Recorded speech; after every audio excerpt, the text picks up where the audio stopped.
pawns, man, in the game, they get capped quick. They be out the game early.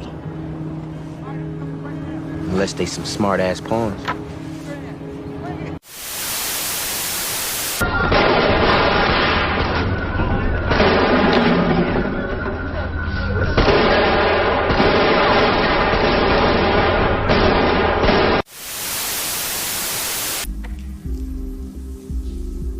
This is not meth.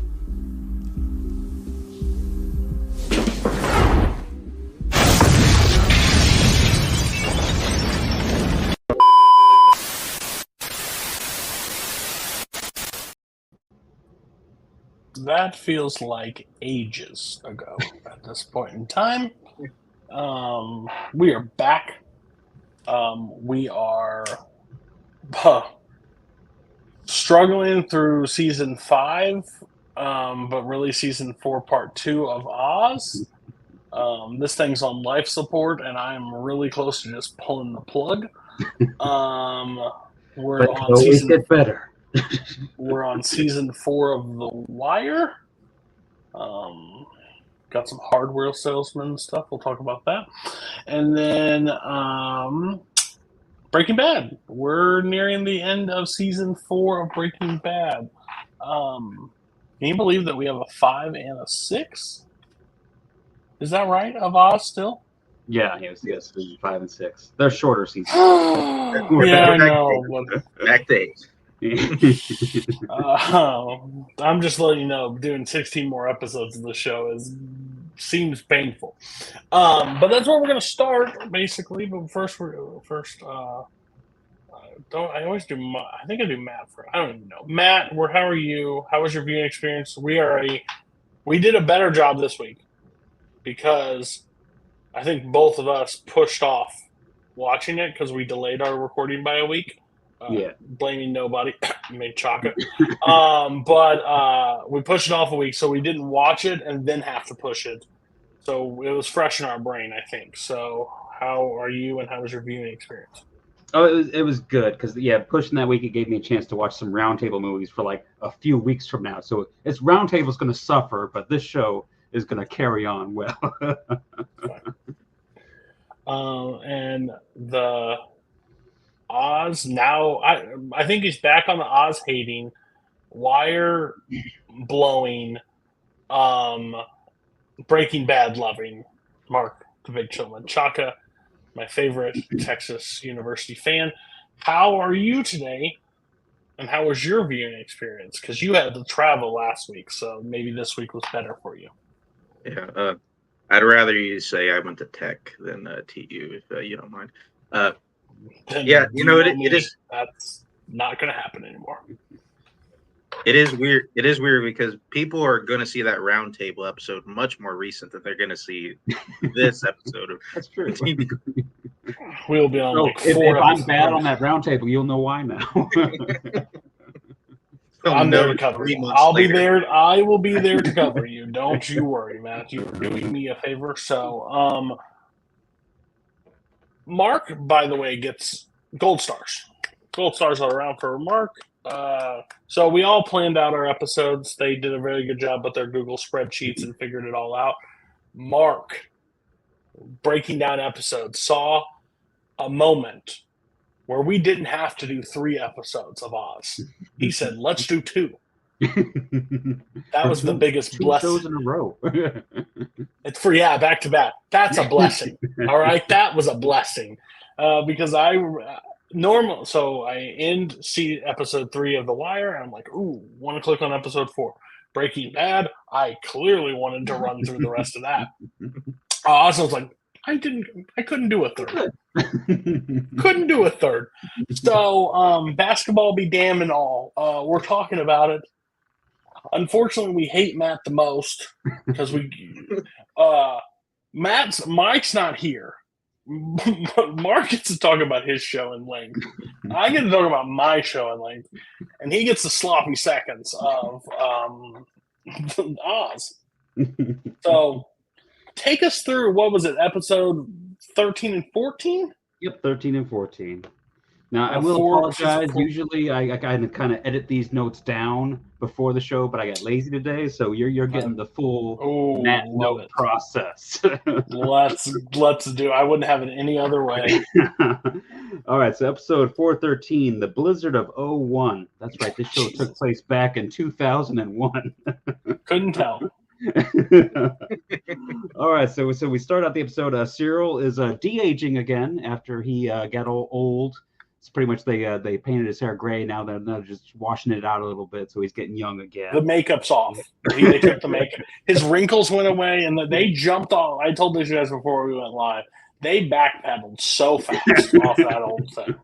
They're like, somebody like, they left him in a room and like, oh, we'll do this for the episode. The next guy came in, read the script, and like, what? No. And then they just said, we're going to skip that.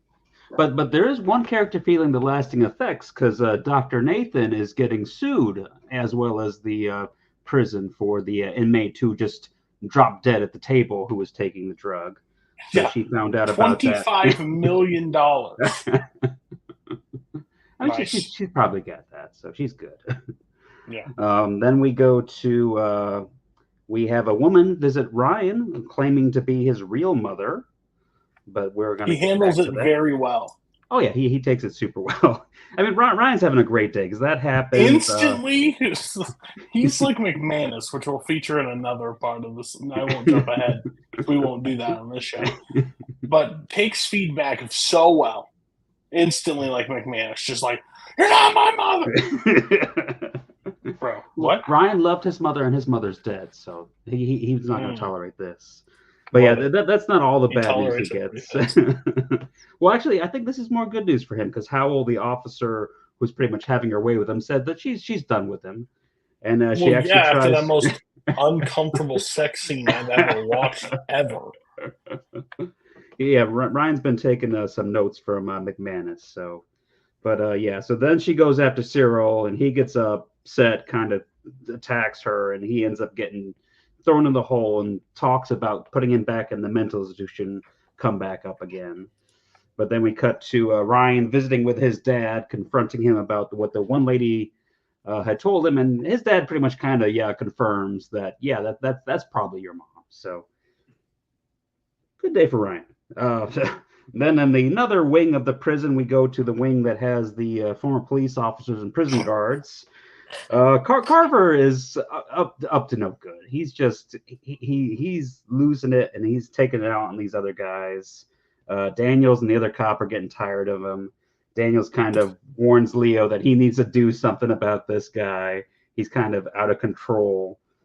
But more on that to be continued. Wait, are you talking about the guy that was an officer that brought a stun gun and then also tried to shoot the governor is a little unstable?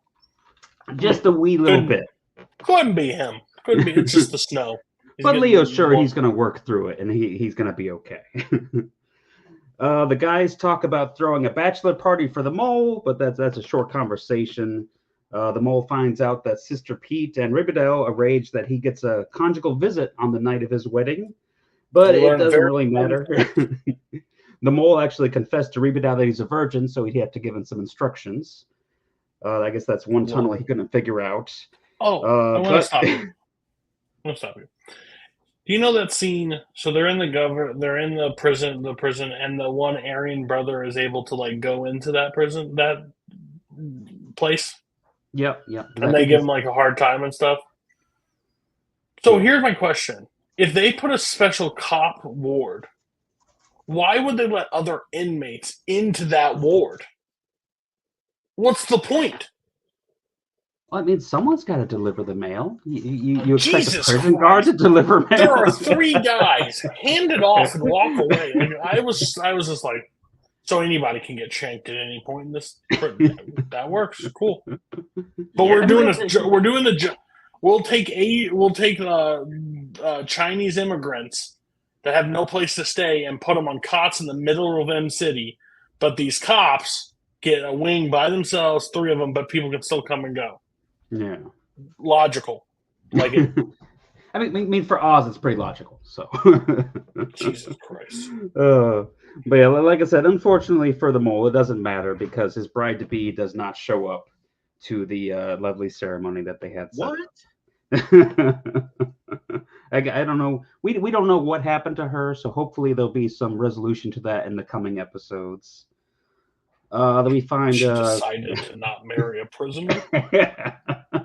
he was such a nice And guy. an old prisoner at that that can't dig holes anymore. So we cut to Luke Perry and Father Ray, and Father Ray is kind of a little bit jealous of Luke Perry. I mean, who wouldn't be?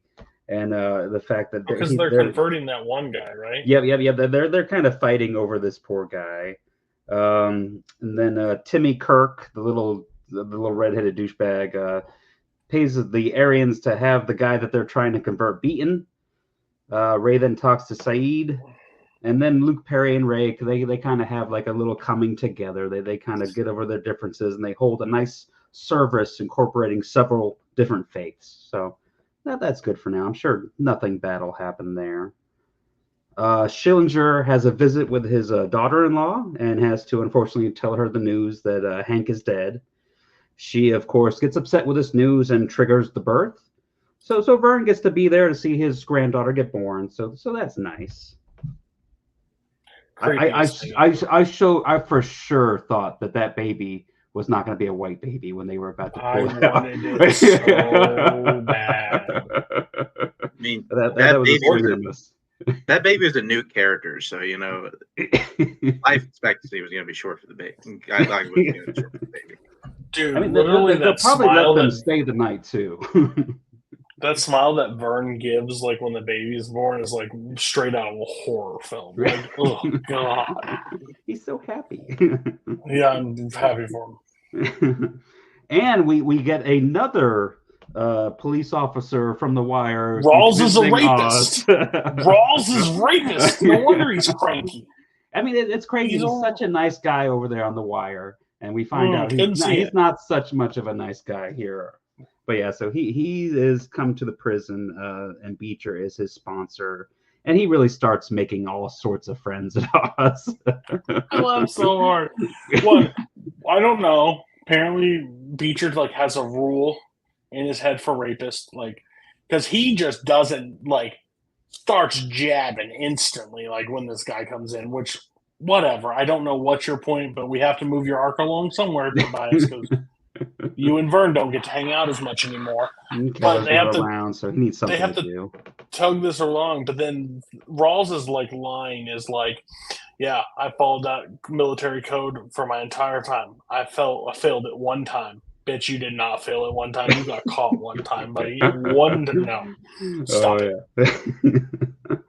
But Beecher does get some good news this episode. An attorney comes to him and says that she thinks that he's got the parole coming up, and she thinks that he's got quite the story, that maybe he might get a sympathetic parole board, and she thinks that she can help him get out. So there's hope for Beecher yet. In the very next scene, he gets a fight with Rawls, and he gets thrown in the cage. So we'll see. I love that he panics too. No, please let me explain. Yeah, buddy. He remembers real quick. It's a similar scene I think happened to Vern, I think, in season 2 when he was getting ready for his parole. So it's good to see. No, it's everybody that's about to get parole. It's everybody.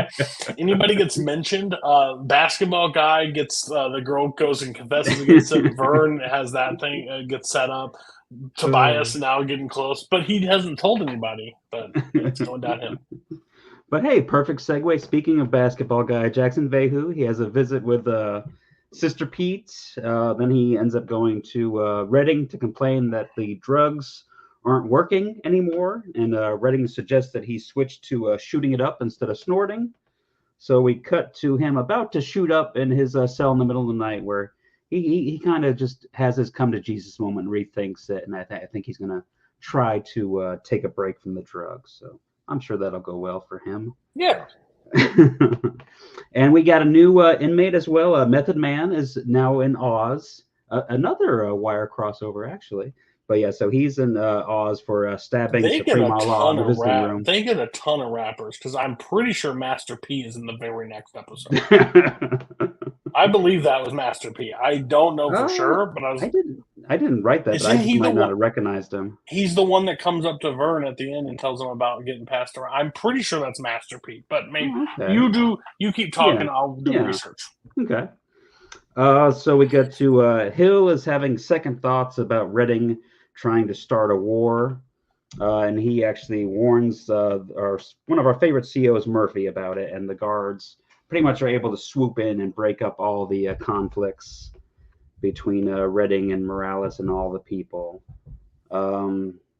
Giles, who is on a death row, has the idea that he wants to be stoned to death, which believe it or not is actually a smart idea, because the state attorney general is not keen on the idea of stoning someone to death in 2001. But people are suing on his behalf because he has the right to choose how he's going to die. So pretty much he's going to be tied up in legal loopholes for years, and so he's going to get to possibly get to die an old man in his bed like he wants. So What was the girl that they killed? What was her name? Shirley? Yeah. Shirley. We think Shirley freaked out when she was about to get it. That first stone hits his head. He's gonna be over. Confirming as Master Pete, one episode. That's it. Oh, okay. Yeah. Awesome. Yeah, I didn't even catch that. Okay, so still on death row, Moses talks to Saeed and decides that he wants to donate his organs. More on that next week, or the next episode. The Aryans are still expecting Leroy to kill Saeed, but he tells them that he has changed his mind. He's actually taking the religion to heart. He tells Saeed, and Saeed says that they will leave it in the hands of God. Robeson tries to get another kid to kill Saeed, but Leroy jumps in front of the shank and takes one for the team. And Leroy, unfortunately, dies at that point, and Saeed doesn't take it too well. So that's pretty much the end of this first episode. Yeah, it's a bad episode. It's a bad episode. I mean, we're past the... Like, if we think about this is supposed to be the build-up leading to the finals of this act. There's no lead. We got a baby birth. We got learning that Ribadao doesn't know how to bone. Not Ribadao. The mole doesn't know how to bone. And you know what? Color me surprised. We take Keller out of the season and watch this shit just fall apart. They got nothing to do with Tobias. They introduced this new guy that he fights with another inmate. Like, shocking. This weird turf war that is setting up that the guards were able to because Hill told them off and they were able to stop. Gosh, it's the only time we've ever been in the gym where the stabbing doesn't happen. Also, who knew if you had guards in the gym, no one will get stabbed. The Diet Coke caffeine-free version of Saeed that they introduced this season, this new black guy that can't stab anybody successfully ever besides McManus, is set to stab somebody and misses. Yeah, I didn't even write Omar name in my notes at all. He is so bad, and there's even a worse scene coming next episode between him and McManus. It is like, this guy does not know how to act. We don't even have interesting Aryan brotherhood situations. They're not doing Well, that's because Vern is on this. He's found God and he's got a granddaughter now. He's a changed man. This Christian I know where they're going with this Christian grouping, but I just could care less.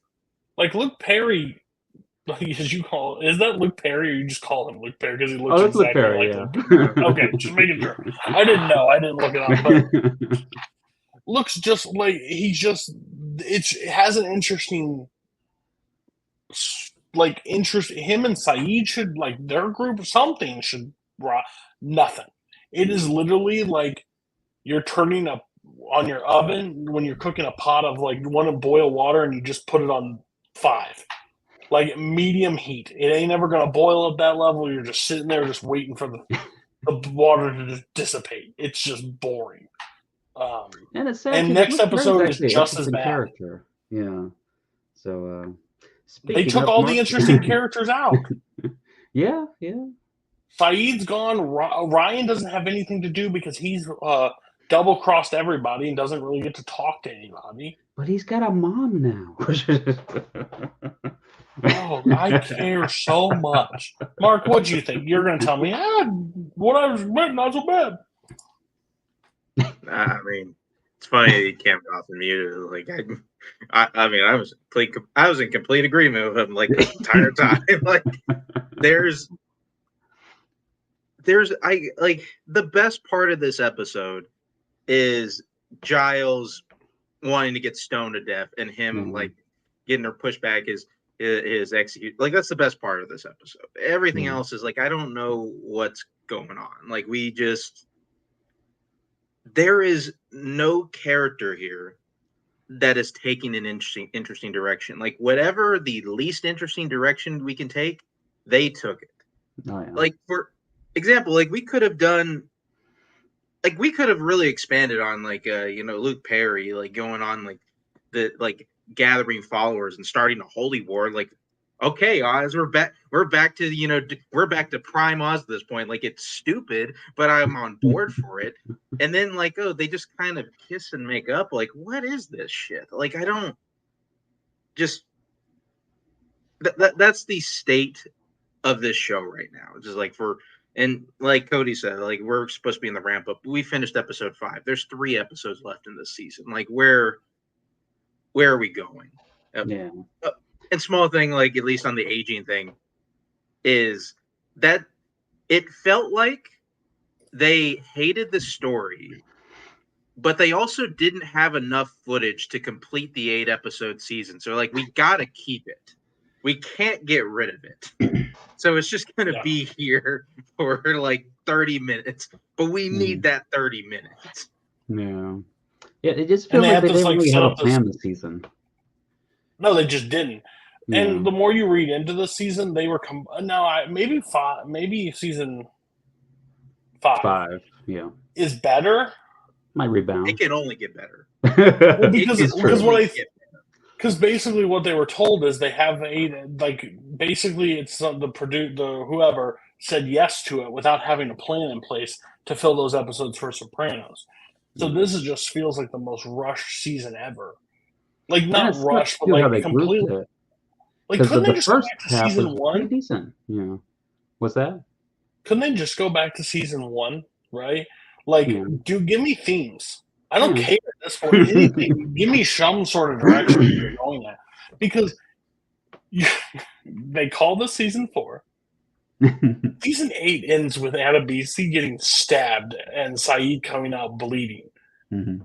And you're talking about this. That was a great cap off of what that season could have been. And this thing takes a giant nosedive. I don't even care that I'm more pissed off now that Adebisi's gone because he could have been doing some stupid shit that would have made me at least interested. Yeah. I don't care that you thought Suprema Law and Poet and all these characters that you think would be fine replacements, they are nothing compared to who you had originally. Mark, you were going to say something? I would just like to say that from Wikipedia, it says the theme of this episode is snow. So they are still doing themes. So. Oh, I mean, they mentioned snow. I don't know where snow featured everywhere else. Because it doesn't. Like, can you? Maybe the mole's wife is like snowed into a ditch somewhere. We don't know. Well, they don't even touch on it next episode, which is hilarious. But can you tell me what they say the next episode's theme is? Just before he starts talking about it, I just want to know if we can pick up the context clues. Orpheus. Well, that's the title, is Orpheus Descending. Huh. Okay. I guess he does talk about Orpheus. Yeah, I don't mention Hill's little things at all in my notes. No, they've only gotten worse. But I feel like Mark's I disagree. There's been worse. All right, so nothing will top Keller to buy all them dressed up as those characters. Oh, nothing will top that one. Oh, okay. I know you guys were a little bit down on this last episode, but I think I know what was missing. So at the start of this episode, McManus is back. So yay, it's all great again. He's able to get Redding and Morales to form a truce. So all the tensions are gone. The prison's a happy place again because McManus is here. Matt, But Redding you say also, he's able to form a truce. Yes. This man stands in the middle of M City. They say peace, separated or whatever, and they go, peace. It's a beautiful thing. All right. McManus is the biggest idiot. Then guess what? This is compared season to season, right? Because who was in charge of M City at the beginning of season 4? Querns, yeah. And now McManus is in charge. Sucks. Bring back Horns. I would like him back, please. As much as we were trashing him in early episodes. Yeah, his policies we were didn't stupid, know how but good at we least it had was it. good episodes. At least it was good episodes. He just let them do whatever they wanted, and it made for good television. And then that one guy comes right out of the cage and flips the dude and gets put right into the cage. Like, oh yeah, we're doing judo throws in Oz now. No knife blades. He's just judo throwing everybody. Oh,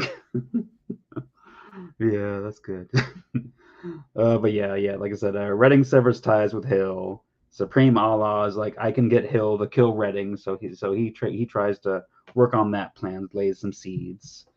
And Rawls gets moved in with Redding. I don't know. I guess him and Beecher had a irreconcilable differences or something. And Redding and Rawls, they actually bond over their time in Vietnam. So it seems like they're going to be best of friends. I'm sure nothing bad will happen there. No. McManus visits Omar in the wing there, and he forgives Omar and brings him back to M City. So the worst acting performance of Oz to this date is him. What? You mean without solitary? Yeah. Oh man, yeah. What? Oh yeah. Oh, it's so bad. It is so bad. This man stabs McManus. He goes, you know what? I'm gonna bring him around me again. How is he not dead? How is he not dead? Yeah, I remember when I originally watched the show, I remember hating Omar, and it has not changed. But yeah, and then another part of the prison, Carver is still stirring shit over there in the wing with the cops and the guards. Daniels has a visit with his wife, so it seems like Daniels and his wife are able to bond again, and he's going to be able to see his son on the next visit. But Carver just kills him, so no, not so good for Daniels, and he is. Can anybody make that make sense to me? Well, he has a problem with the white guy every episode. Yeah, but Daniels didn't back him up in his problem with the white guy. But his whole thing is about race. And he kills the black guy and leaves the white guy alive. But Daniels sided with the white guy over him. We're asking for Carver to be rational. That's crazy. That's Carver, yeah. He gets a doorstop, puts Diane in the cage because she's talking to God knows who. Fire her. And then basically, brutal kill. Like Lieutenant Daniels is doing so trying good to work out. I'll see you in 3 years. We've seen him in The Wire. He's in shape, so he needs that gym time. Yeah, I'll see you in 3 years. I ain't gonna be live for 30 more minutes. But yeah, I'm gone. Yeah, Leo doesn't take that so well. He gets drunk, and Flora gives him a ride home. I thought we were going to get a little bit more from that scene, but maybe that'll be continued as we go on. I'll pick up the glass. No, you won't. It will be a reminder of how drunk I was yesterday. Okay. Whatever. I would laugh if he just walks in his office and steps right on it. But yeah, so poor Beecher, he's missing Keller. And he's also putting the moves on his parole lawyer. So, kind of a little bit of this, a little bit of that. And But he does get this. she's playing into it. Oh yeah. Are they going to get together? I mean, she's fighting to get him out. I'm disgusted. Beecher's a catch. He doesn't have any emotional baggage or anything. No. Just look at that hair. Jesus Christ. But yeah, Beecher does get to talk to Keller on the phone, and Keller tells Beecher that if he gets paroled, he needs to just forget all about him, and he doesn't want to talk to him again if he gets out. Schillinger gets to visit with his granddaughter, and he finds out that I think this is what it was. We had a prisoner come to Schillinger and tell him that Hank was pimping his wife out, and that he was one of the customers. So Vern doesn't take that too well. He also named her Jewel. She named him Jewel, and the first guy goes, "It could be Jew." Like, just the thing to tell. I about died. I was like, "Oh God, they're really going for it now." Oh man. Saeed asks Luke Perry to speak with the kid who killed Leroy. He gets the kid to flip on Robeson. And then Schillinger gives the kids some threatening pictures, and Schillinger tells Luke Perry never to interfere in their business again as the kid hangs himself. So that's a nice little wrap on this storyline. Isn't he also demanding that he finds out whether this baby is his? Like, baby is that later? I think that's. I think he sees that. I think he's trying to dig. He thinks like Luke Perry's going to be able to help him find out the identity of this child. Yeah, because she's going to his church, I guess, and they're helping her out in the real world. So he's like, I'll ask the church to swab the DNA while you're holding the baby in the nursery. I'll get one of the nuns to kind of ask in casual conversation if you ever get pimped out. But yeah, and now I think we're probably getting to Cody's favorite part of these episodes. Jackson Vehu doesn't like sleeping with rats, I got on here, and that leads to McManus and him talking about basketball. And McManus, the gentleman that he is, thinks that he can beat a NBA player in some basketball. So they decide to set up an exhibition match. McManus gets to pick one of the guards as his officer. Gets Officer Brass, who seems like he knows how to use a basketball at least. And he gives the mole to be Vehu's partner for the games. I wanted to end up like Lieutenant Daniels. I wanted to miss this all. I wish I was dead.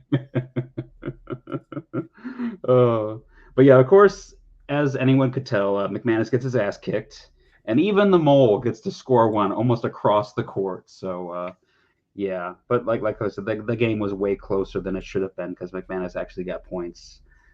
But I think we're going to visit that more in the next couple episodes. At least I hope that's not the end of that.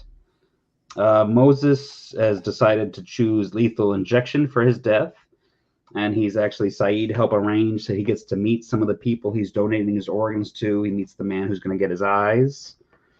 But then we find out that Moses was killed while attempting to escape while going to the hospital for some tests and to see one of the other people who was going to get some of his organs. So that guy died. Oh, gosh. We have another new inmate coming, Mr. Porrick, who is a IRA member who has some trouble with the law. And he pretty much is kind of told that he's probably not going to be there very long. So he decides not to make friends with McManus or Ryan. We have Ryan gets another visit with his real mother and finds out that Cyril is his half-brother, which I don't really see like that's going to be a problem, but I guess Ryan takes that pretty hard. Jaya starts a fight with Cyril because they were trying to show him some moves. Cyril puts him in a coma, and then Cyril is transferred to protective custody. And because of this, Arif tells Saeed about... Arif and Saeed go to the ward and tell him that Arif saw Ryan kill Keenan, Dr. Nathan's rapist. Ryan goes to Dr. Nathan to talk about Keenan, and he asks her to help him and Cyril escape the prison. And that's the end of this wonderful episode.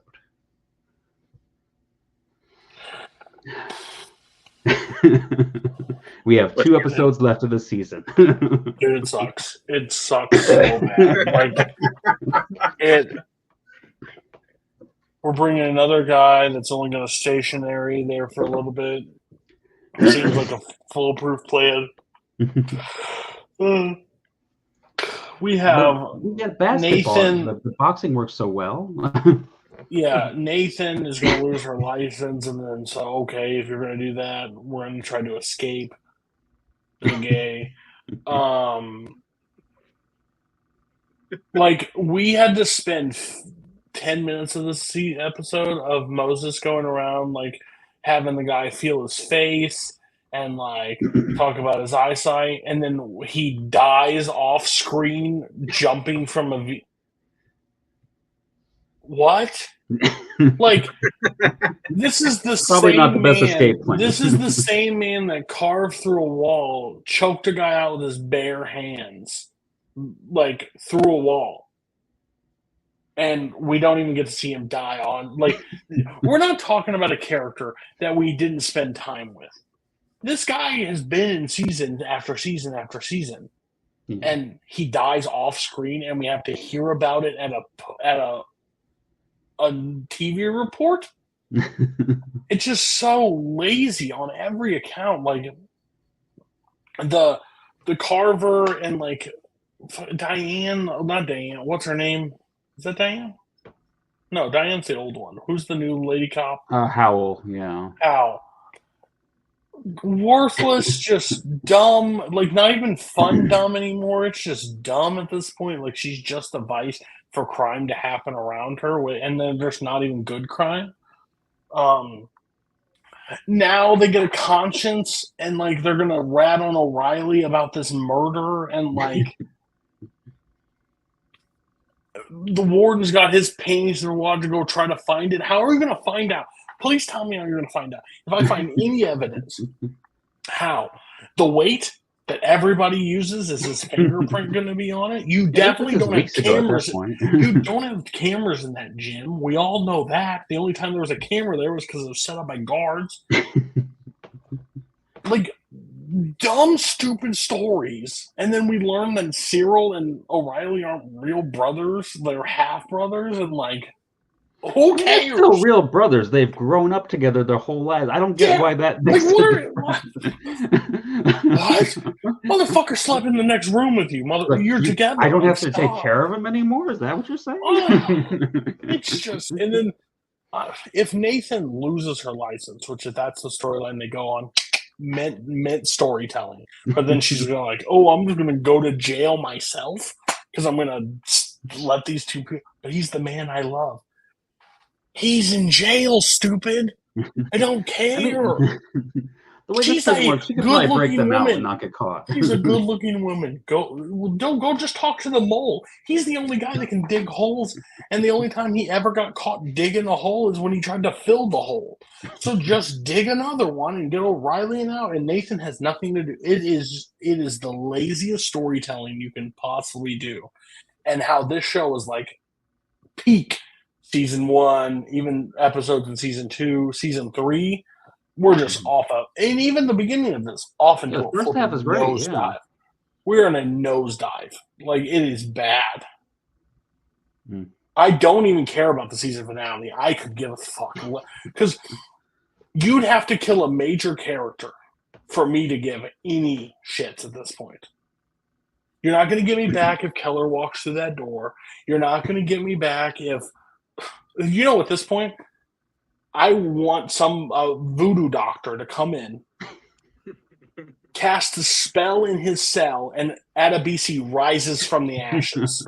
That's what I want. Bring me back Adebisi, because he's the one thing missing that this whole show went completely downhill after he died. Saeed should have died. I said it at the beginning. I said it again. His story, now he's just a narc. His story is fleshed out. So Saeed is what you need in Oz. I don't need a do-gooder in Oz. I need a fucking scumbag. I mean, I'm not very passionate about it at all, guys. I'm not passionate about it. I mean, like I said before, when Adebisi died, they could have filled a lot of that chaos role with O'Reilly, but we're going on down this weird rabbit hole of who's O'Reilly's real mom. Like, okay. I mean, one thing, the one thing I can tell you that I think just kind of perfectly explains the state of the show is Matt mentioned that dumbass character Omar. Great Omar. And I think they even know, wow, Omar really sucks. You know what will make his character better? If we pair him up with McManus and have him do stuff with McManus, like that will be that will really what? They knew Alvarez sucked as a character, and they have written him off the show. He's not here. He hasn't been here at all.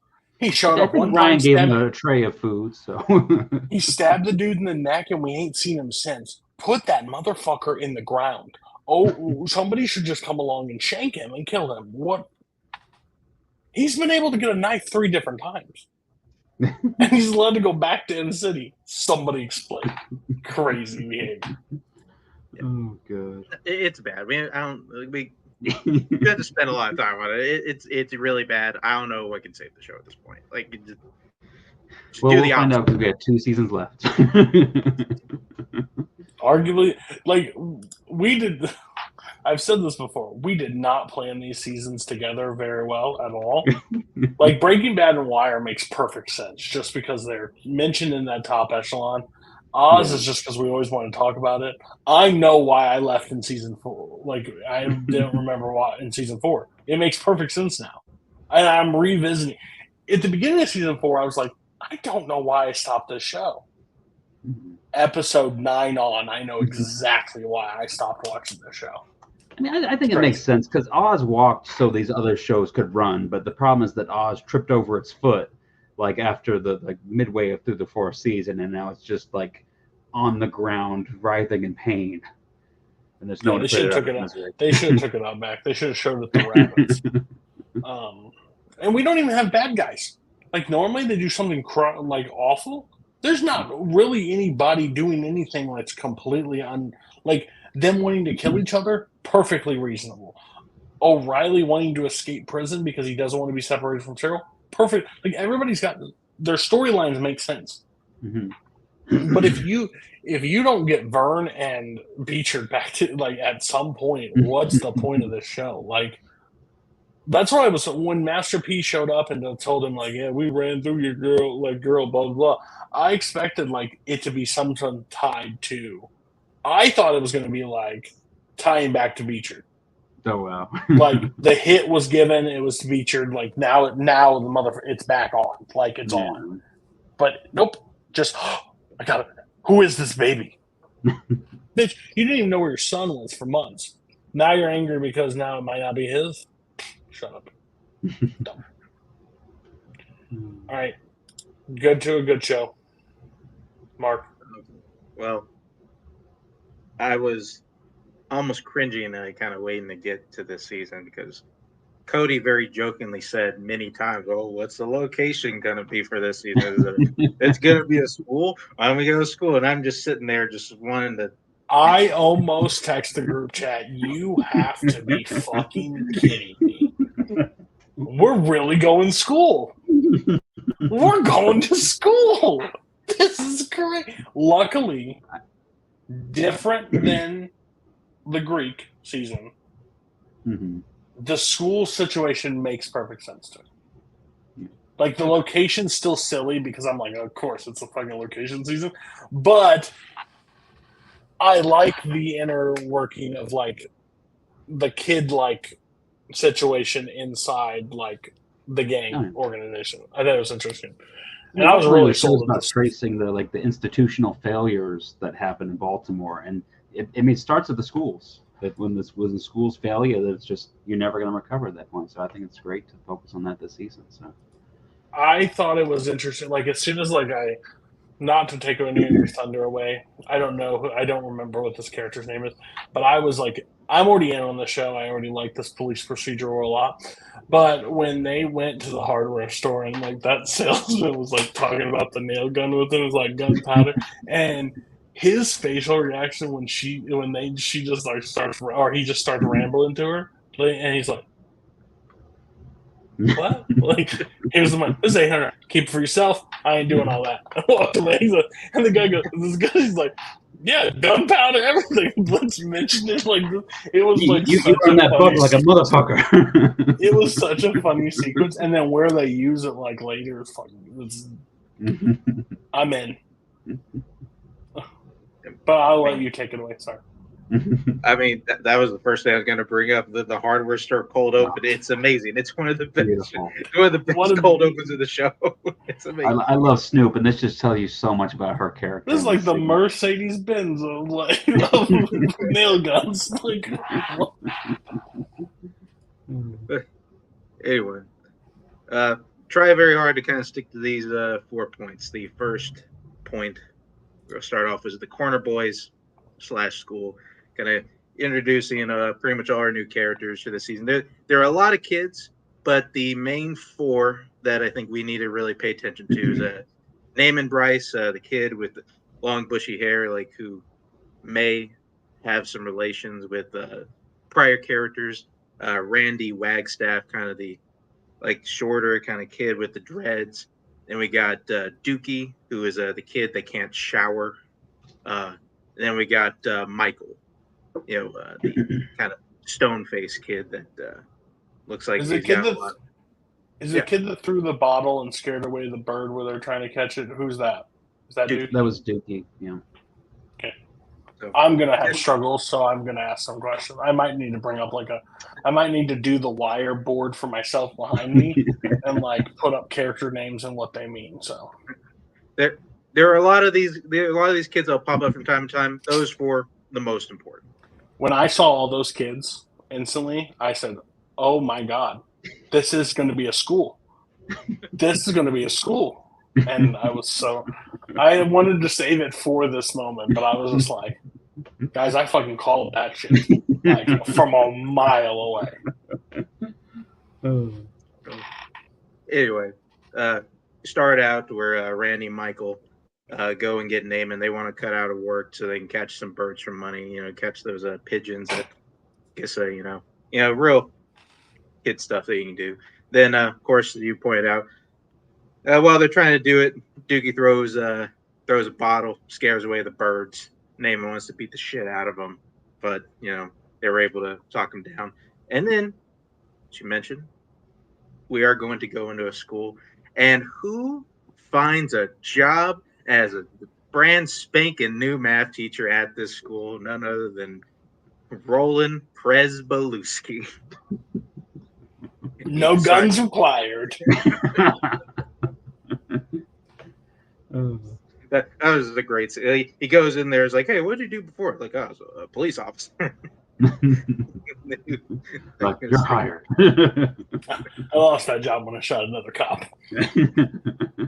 So, then we go back to those Corner Boys, and Dookie comes back all beat up, and it turns out they have, I guess, a bit of a feud with some kids in a different block. After they see Dookie all beat the shit, and they thought, hey, why don't we go ahead and get some revenge?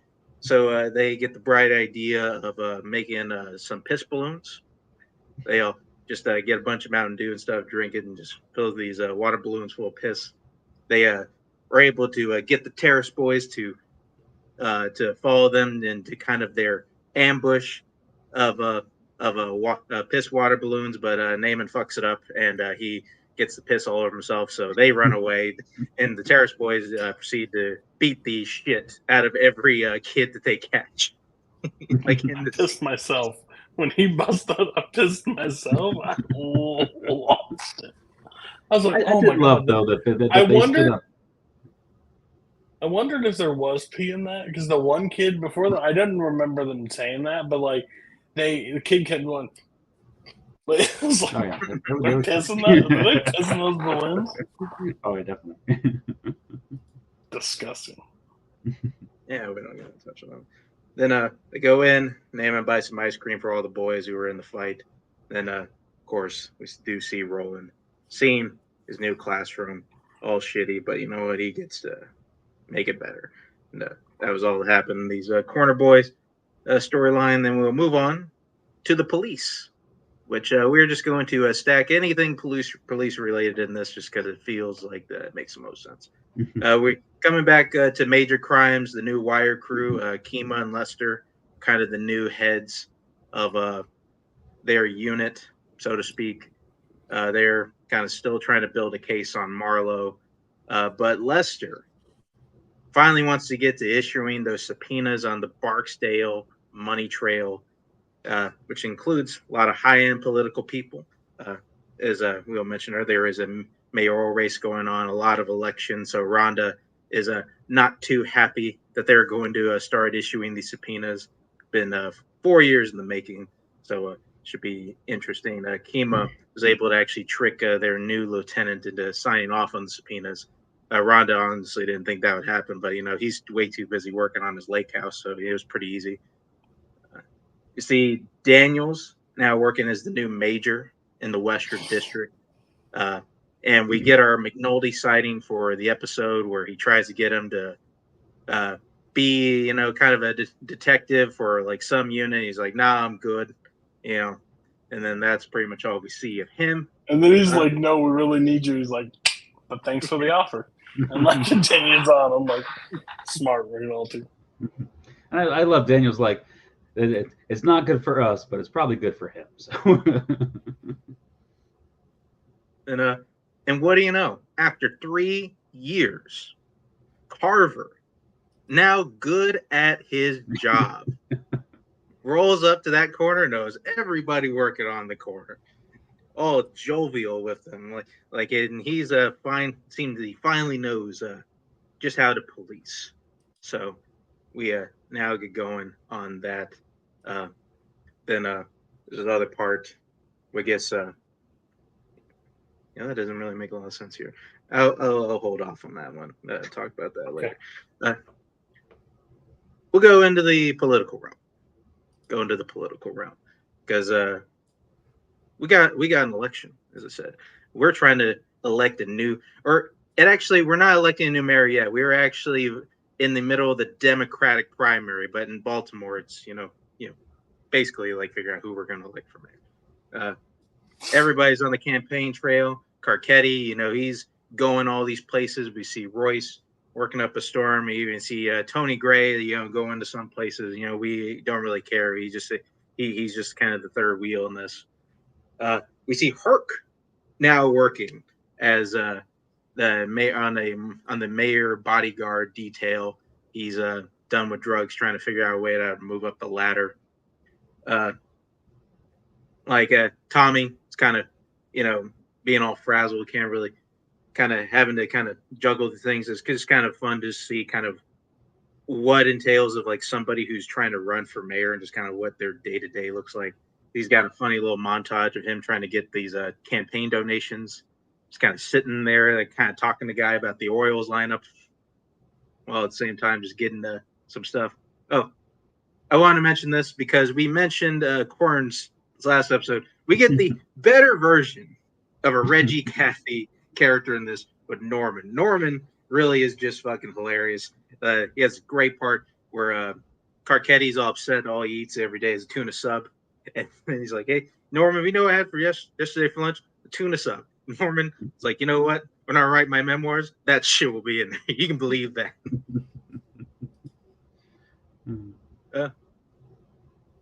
Yeah. Then it's playing. Oh yeah, and then also get a good part here. Tommy does a good job playing the concerned politician.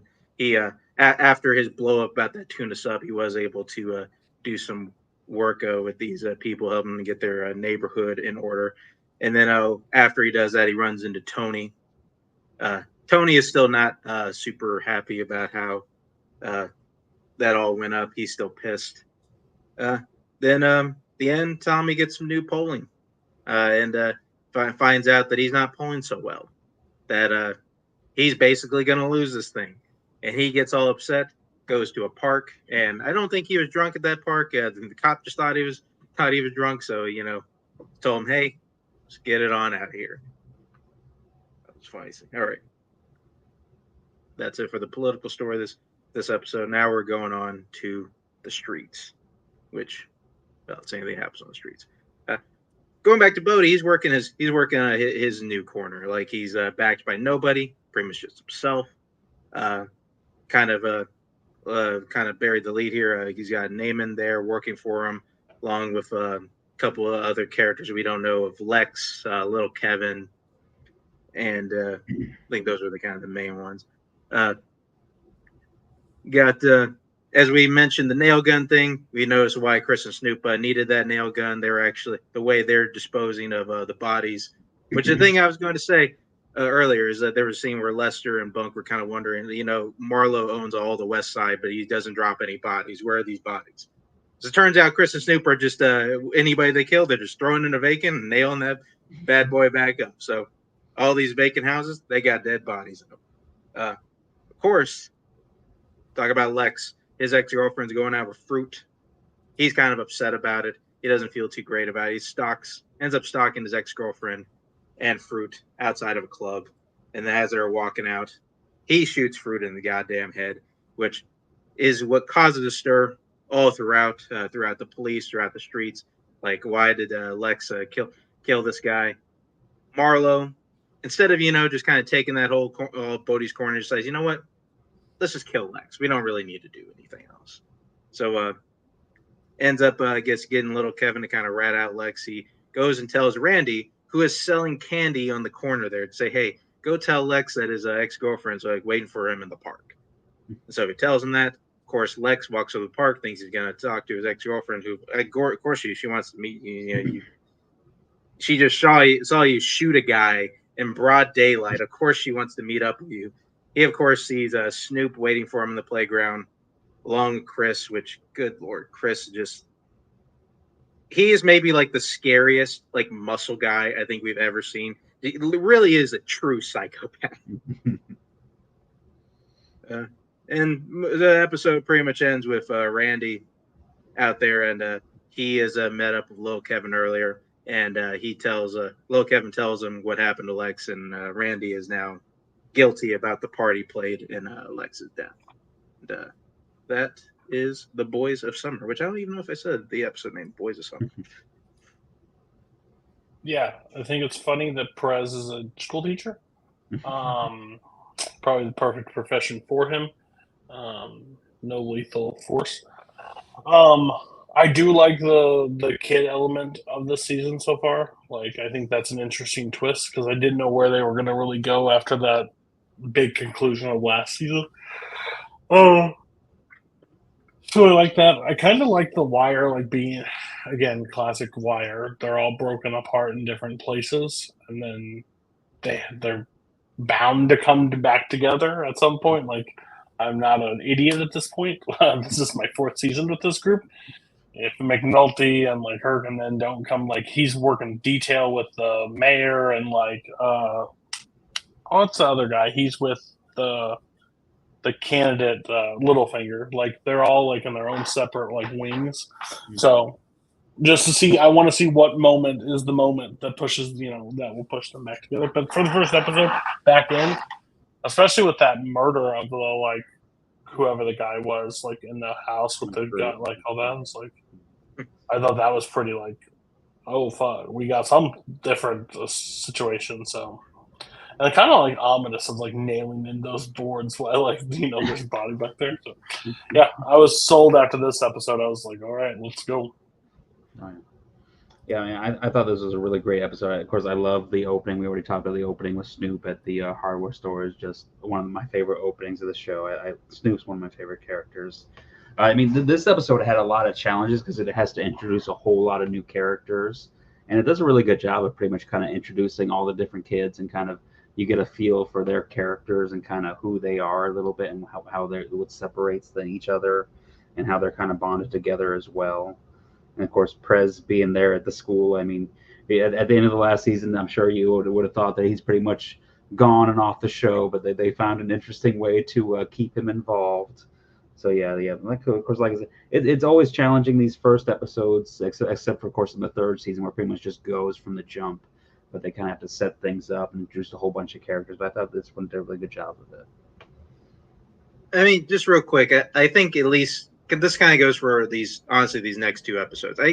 I find the writing in the show incredibly impressive, just in the sense that, like we're all saying, we're kind of starting off in a new location. We're introducing a bunch of new characters, but the rest of the show doesn't slow down. The rest of the show, we're just kind of picking up right where we left off. Like, we're finally getting the subpoenas out, which is something like 3 years in the making. We had that murder that stirred a whole bunch of shit. And instead of, just kind of dipping our toe into the mayor race, we're like in the dead heat. Like, we're in like kind of the final stretch of this mayor race. And I think I kind of love how they did that purposefully, just to kind of, they knew that. I think back in season 2, even though it wasn't bad, but there was a bit of kind of lead in time before like things kind of really picked up. And I think at least with the beginning of this season, we're just kind of getting going. So I think the writing's even more impressive because it bounces between so many different characters, and to make them all have interesting dialogue, you'd expect one area to be weaker than the other. There really isn't. Like, there's weaker acting, I would say. Like, don't get like that may be sacrilegious, but like to Mark. But there are some bad actors in this show, but I think the writing saves them more times than not. Like, again, when you introduce this many children, you're going to have bad child actors. It's just you can't make it perfect. But I think the writing for them saves the delivery. So that's what's good about it. And they know that, so you can see the tuning of it, so it works. And it's a really bold decision too, to like put like this fourth season, you put it right on the shoulder of these 4 kids who probably hadn't really done a whole lot of acting before this. Coming off of last season and having a hiatus between this one and the last one, like that's an impressive swing. Yeah. All right, episode 2.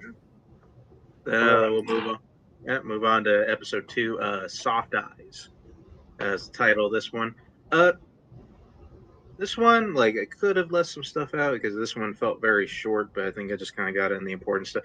The only thing that really I think I can really tie to the streets, at least for this episode, was we do meet up with Bubbles again.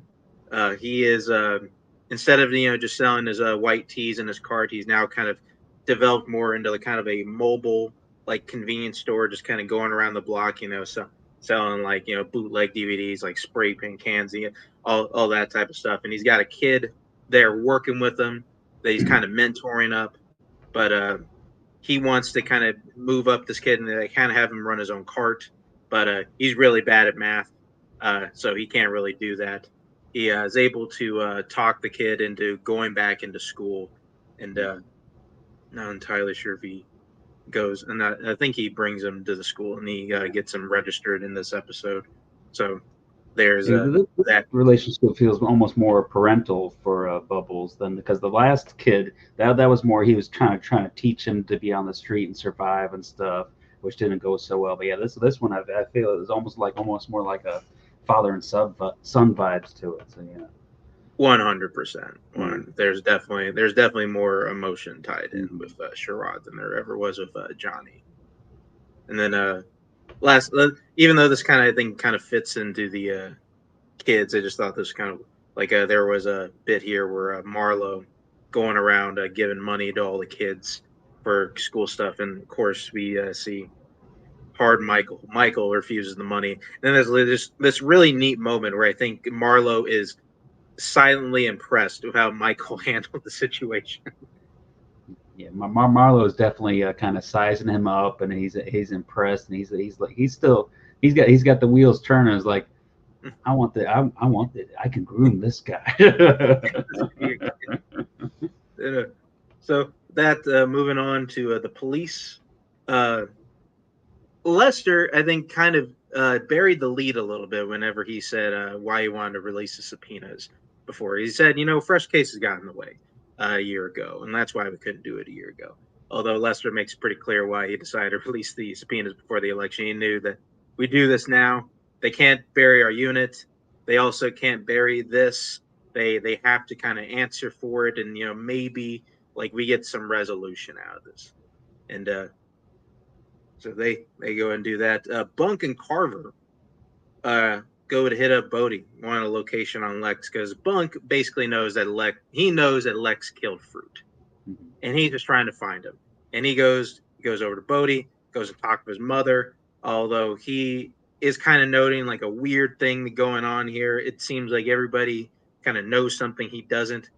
Or maybe like he's gone or he's dead. Like Bunk just kind of notices the weirdness there.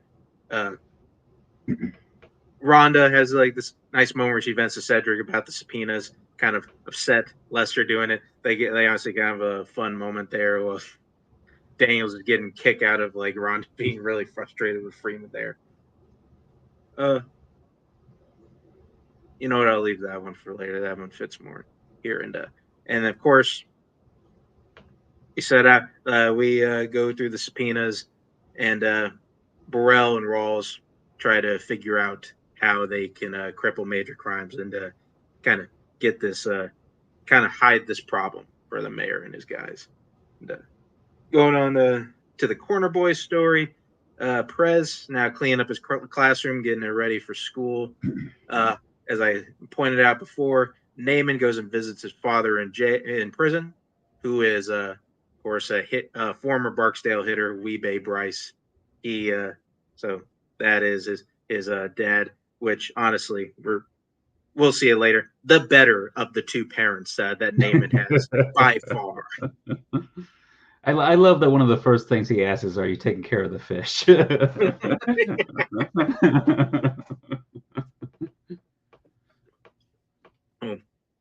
Naaman,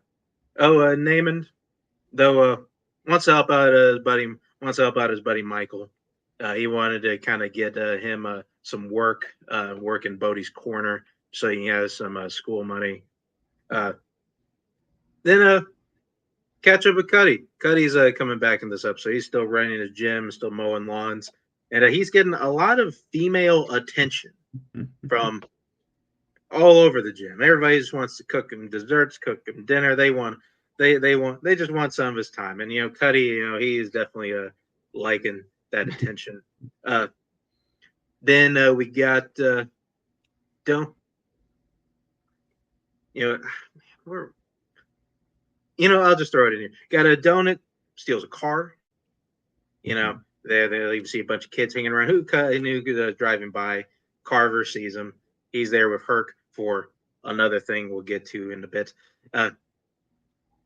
It's a really great moment where he's chasing them. He's about to have like his big police moment. Then he just kind of sits there and he's like, you know what?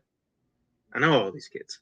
I know their names. Know where they hang out. Like, we don't gotta chase these guys. There's no reason to. Instead, it just ends up ditching them and then just catches up with them later, saying, "Hey, you guys steal another car. Bad things gonna happen," which is kind of crazy. Like that. Like season 3, Carver would not have done that. He would have been beating up some kids. He would have had their faces in the ground. Like just really kind of shows like how far Carver has gone. Like in just this kind of 1 year. And we see Prez meeting up with the other teachers, just getting some advice on how to run a school this year. Cuddy notices that Michael is working out of the gym, thinks that he's got kind of a natural fighter for him. He wants him to work out and be a fighter, but Michael refuses. He just wants to work out. And then I got over here, and the reason why Dookie's life sucks is because his family is a bunch of drug addicts. So, there we go. Now we're going to the political side, where we go into what was a great cold open last episode. We get another great cold open. Herc catches the mayor getting a blowjob in his office by his assistant. That was a hot open. So Herc, his facial expressions might be burned into my brain for the rest of my life. I was so uncomfortable. And we've seen a lot in Oz. I was still just taking So yeah, Herc really bothered by this dilemma. He tries to figure out what to do. It goes over to his buddy Carver. Carver, asking him like, "Hey man, what'd you do?" He's like, "What do you think I did?" He's like, "Hey, Mr. Mayor, that's not strong dick you got there. I know how to use it." He ends up taking him to a guy like who probably give some sage advice. Somebody who I think we forgot that Carver used to work for. He takes him over to Stan Valchek, our favorite guy who just wants to get in his church windows, and if you don't let him, he'll start a case against you. And of course, Valchek honestly gives him some really good advice, like, "Hey man, just ignore it, and if you ignore it, Mayor will probably like how you carry it, and he'll probably do something for you. And if he doesn't, well then fuck him. Go tell the papers that you saw him getting a blowjob from his assistant." Then that moving on to Tommy. He's more or less given up. Norman kind of has to pull him away from playing Battleship with his daughter because he's kind of more concerned with that just because he doesn't think he can win. He's prepping for his upcoming debate. And even though he knows like he'll do pretty good in the debate, doesn't really matter because polling is what it is. Like he'll beat the shit out of him, but whatever. Then moving on to why is that political? Oh, I kind of mentioned the subpoenas anyway. So I guess there was a thing of Lester and Kima. They got the opportunity to pull out the subpoenas, but whatever. More kind of action thing is when those subpoenas came out, Clay also gave the mayor an earful. Like Clay Davis was not happy. He got a subpoena. He let Royce know about it. Clay gets one of his best shits and some hell no's. Then, what may seem like just kind of a normal thing, we get a murder. Norris picks up that murder. And what does he find out kind of working the murder? This victim was a state's witness on an upcoming drug case. Jay wants to bury it, at least until we find out more. We then see Jay make an immediate phone call. And then a couple scenes later, we see our good buddy Stan Valchek walk through Tommy's door and say, "Hey, I got some news for you. You wanted me to tell you any more witnesses ended up dead? Well, today's your lucky day." He has that just in time for the debate when he kind of lets Royce kind of bury himself and they can think, hey, like crime statistically is down. I think we're doing pretty good. We're making some headway. And then Tommy's like, really? You're making headway? Well, a witness just died yesterday, you son of a bitch. What do you got to say to that? That, of course, sends a bunch of shock waves throughout. You can there was a big montage of them going back and forth. You can kind of tell that this one moment is probably going to shift the mayoral race. Tommy is now right back in this, and that more or less covers Soft Eyes in The Wire. Yeah, this was a really good episode. Had a lot of great character moments. I like that we got to see Cuddy. He's put Avon's $15,000 to good use. The gym is looking like it's in some pretty good shape, and he's proving to be an upstanding male role model for the community, and he's finding that has its perks. Some great stuff, like I said, with Clay Davis in there. One of my favorite parts of this episode was just when Bubbles takes the kid to try to enroll him in the school. Just he gets to share that glance. Him and Prez just see each other like, what? But yeah, it's just the season kind of it started off a little bit slower in the first episode, but yeah, it's ramping up now. Now we gotta get a feel for how all the characters are on the board. So yeah, really good stuff. Yeah, I thought it was great. Again, terrible that image is burned in my brain. But hopefully with therapy I can get that out. Second, that kid's connection with what's his name? Weebay. Weebay. I thought that was interesting. These kids are menaces. They drive cars now. This is terrifying to live in Baltimore. I would trust the old days better than this current days. Like they're driving SUVs and stuff. Like, oh, Baltimore's gotten more and more dangerous. I like where the political's going. I think I talked about that last, like season 3 breakdown of like I wanted more political stuff like to figure, but I'm glad that I continued in this season. So I have that arc is still there. I like Daniels and what's her name? The Rhonda. DA. Yeah, I like their family moments. So, they're getting to a nice little relationship. Sweet, yeah. Yeah. Can't believe she was getting banged by McNulty like 2 seasons ago. So good thing she changed her direction. Got the stable man. So yeah, overall I'm enjoying where it's going. I'm glad I'm glad it took us like 10 episodes to get to this point where we break this apart, but hearing Mark's passion about it makes it way better. Apologies to everybody that listened to me butcher season 1 and 2 of the Wire for everybody. No, I don't have a ton to add. Like this episode's chock full of great moments. Her catching the blowjob. Mentioned Carver kind of having another kind of neat realization. Like I really like how like they break down that witness thing and how fast it just kind of goes through the pipeline and how this like one little thing just kind of it does just kind of this big shift and then once in one storyline. Yeah, it just a lot of real good classic Wire moments here. We're definitely we're definitely firing up something going on. Which that move on to your last episode of the Wire of the Week. We got Homerooms. Homerooms, the name of this episode. We will start off with the street, which I always try to work these in. Hopefully, like it works best with the cold open, just because although the cold open was it just everything fit to that one. But this one we get our first sighting of Omar for the season. He's waking up in a vacant with his new boyfriend Ronaldo. He's upset with Ronaldo. They ate all the Honey Nut Cheerios.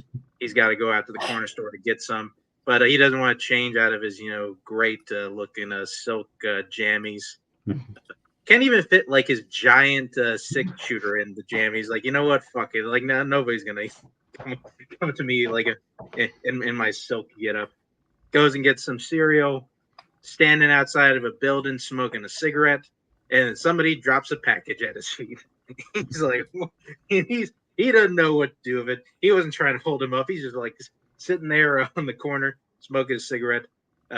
Brings that package back to the table. He's like, man, I don't even fucking want this. Like, these, like we're messing with, small fish here. Like, we're not going to get any better messing, like, sparring with the puppies here, as he would put it.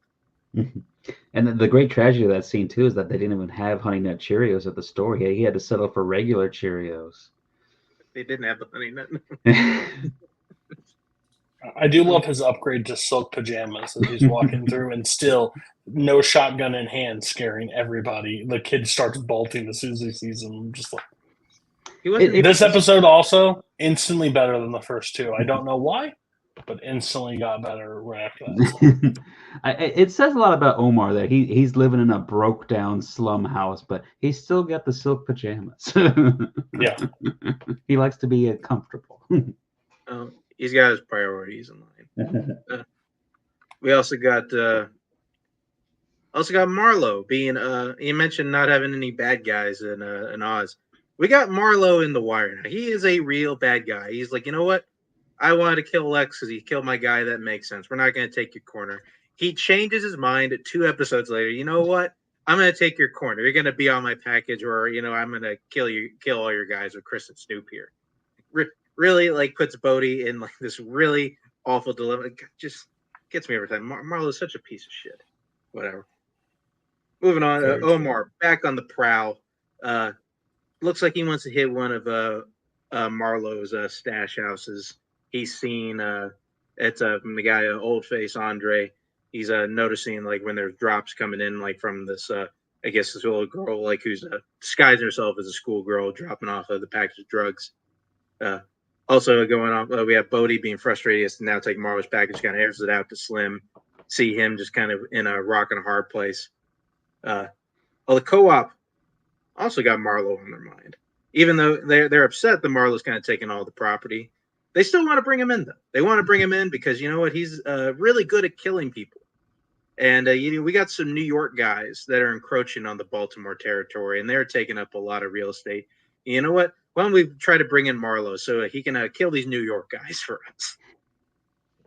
And ending off the street story, Omar enacts his plan on this corner store, sends his buddy with like a little gun, try to take the attention, under his attention off him. He fires one big ass round into his bulletproof glass, gets the drugs. Also, it gets a pack of Newport for himself, but he also doesn't want to leave without his change. Moving on to political. Royce now getting harsh with Carcetti after he's clearly bounced back in the race. Like he has some new blood. Tells Rawls and Burrell kind of do what you can to bury the witness case, kind of make sure it doesn't get solved until the end, because we don't want this kind of mucking things up. Also in that meeting, we had Watkins clearly starting to get frustrated with Royce because he knows like he went and got this witness money for them. This shouldn't have been a thing, yet it is, and we're sitting here talking about it. So he's kind of getting pissed. Carcetti is now like invigorated here. He's ready to kind of wreck some shop. He's noticing that Royce kind of fucking with him now. He's got those jackhammers right outside his office. He's feeling good about his state of things. Then, of course, Herc gets rewarded for seeing a guy getting his dick sucked. Figures out that Royce gonna help him out. Gonna promote him to sergeant. He says, you know what? I take care of my guys. You seem like a loyal guy because you didn't tell anybody that secretary out there was blowing me right in the middle of the goddamn day. Which brings us to the police. Rawls appoints a new leader, major crimes, Lieutenant Miramau. He's now going to take over this unit. Then we go into to Bunk. He ends up having a night out with Jimmy, going over to Beatty's house where he is living at currently, having themselves a nice evening. She also lets Jimmy go out drinking with Bunk, which wow, you should think that was a fucking mistake. But I think Jimmy, he's back to old lightweight Jimmy. Probably has a couple beers. He says he's done. Jimmy is just doing okay. He's not being a detective. And honestly, that means like, oh, he's not a drunk. He's not doing all this crazy shit. He's just good old Jimmy now. No, this is not McNulty. This is McNulty's like good twin. Something happened to the real McNulty in between seasons. Moving on to major crime. No, actually, talk about Bunny. No, that shouldn't be here. Yeah, we'll go down here. Marimo kind of meets up with the crew, says, "Hey, things are going to be a lot different here. I'm gonna be the new guy in charge. These wiretaps take a lot of time, and we're spending a lot of time on Marlo, who's not dropping any bodies. So you know what? Fuck that. Next chance we get, we're gonna shut down this fucking case." Kima and Lester not happy about it. Kima goes over to Daniels, try to get a spot in the Western because she sees where this is going. Daniel sees what he can do for her. And Lester goes over to Rawls, say, "Hey, I'm willing to die on the fucking sword once again if you try to shut us down with that asshole Marimo." Rawls makes it pretty clear that he will fuck over Sidner and Kima the same way he got fucked over before. Let's see how they like it for 13 years in the pawn shop. And Lester is kind of, takes shit and goes home. Just takes his old spot in homicide back, which now 3 episodes in, and we've effectively kind of killed the effectiveness of the major crimes / wiretap unit. Because Kima is also going to get a spot in homicide. Daniels went over to Rawls to try to get a spot for her. So now Kima and Lester are both in homicide. Then finishing off Corner Boys / School Story. Coming back over to Bunny, seeing where Bunny's at now. He's got a cushy hotel gig that he runs security for. He's doing all right up until, he's got to until he can't arrest a guy for beating a prostitute. He's upset. It's a little unclear whether or not he quits or he's fired. Probably fired. Deacon wanted to talk to him about a job, kind of doing some stuff with these research assistants. They wanted to check on the effects of the urban crime environment on like some of the youth in the world. We actually started out kind of old great sequence where they talk to a 17-year-old kid in the drug game, and he almost kills that researcher with a pen. Fantastic. He talks him into going younger, and they end up at a school. But not just any school. Because we're going into our first day of school. For all the kids, Prez, newly minted teacher, kids on their way. They're happy. And once again, Naaman's mom, total bitch to Dookie, wouldn't let him in the house. What an asshole. Prez, of course, having a bit of shaky go of it. And nobody's listening. Nobody's looking at his seating charts. They can't figure out this goddamn math problem. He can't get past one of those motherfuckers. He's just like, God damn it, what's going? He has to have Cuddy's girlfriend pop in the classroom, help him out every chance she gets. Just a lot of crazy shit going on there. And he gets like at least a little win out of there. Like somebody knew his math problem, so he at least got that. Although at the end of that first day, and in that first day, we had two girls that were kind of fighting with each other, trying to shine a light in their eyes, and they go at it. And on that first day, we get through another day. We see that girl who's getting bullied, really mean mugging that girl as that was fucking her. She was not super happy with getting fucked with. So she takes a razor, goes at this girl, and just starts slicing up her fucking face. Which, of course, everybody freaks out. Even Prez, he's thinking, I'm not a cop anymore. I shouldn't have to deal with this shit. I shouldn't have to deal with girls getting their fucking faces cut up. So everybody freaks out, but Dookie goes and calms over the face cutting girl by putting a little fan on her, and that is the wire for this week. Yeah, the teacher smacked the shit out of that girl. Like, loved it. Perez is like, wait, I can do that? What? It's crazy that he chose, like, listen, this motherfucker got moved to Kansas and became a teacher. Maybe. Inner city Baltimore, I don't think, buddy, you're going to get any different than what you're facing. Like, you were around, when you did The Wire, that they had kids since season 1 of this situation. So I thought that was really interesting. Perez just stole the whole episode for me, just because I know, why did you pick like the school of all schools? Like, but again, I jokingly said it. I thought it'd be really dumb, but like, for a location, but the school makes so much sense. And I also loved like that idiot cop that just is now having to be a security guard. Like, let drugs run wild forever. Now he's just like a beat cop. Like, it's great. It's great cinema. I thought it was great. I thought it was a great 3 episodes. I think the arc went really well in all 3 too. It was like a perfect build and went through, and it added Omar. Even if it was for cereal, I'll take that. Yeah, I mean, this is a great episode. I mean, of course, starting off with Omar, it's good to have him back in the show. Bunny pretty much learning you can't go halfway. You can't no half measures. You're either in or you're out. You can't have it both ways. So it's gonna be interesting to see where he goes for the rest of this season. Herc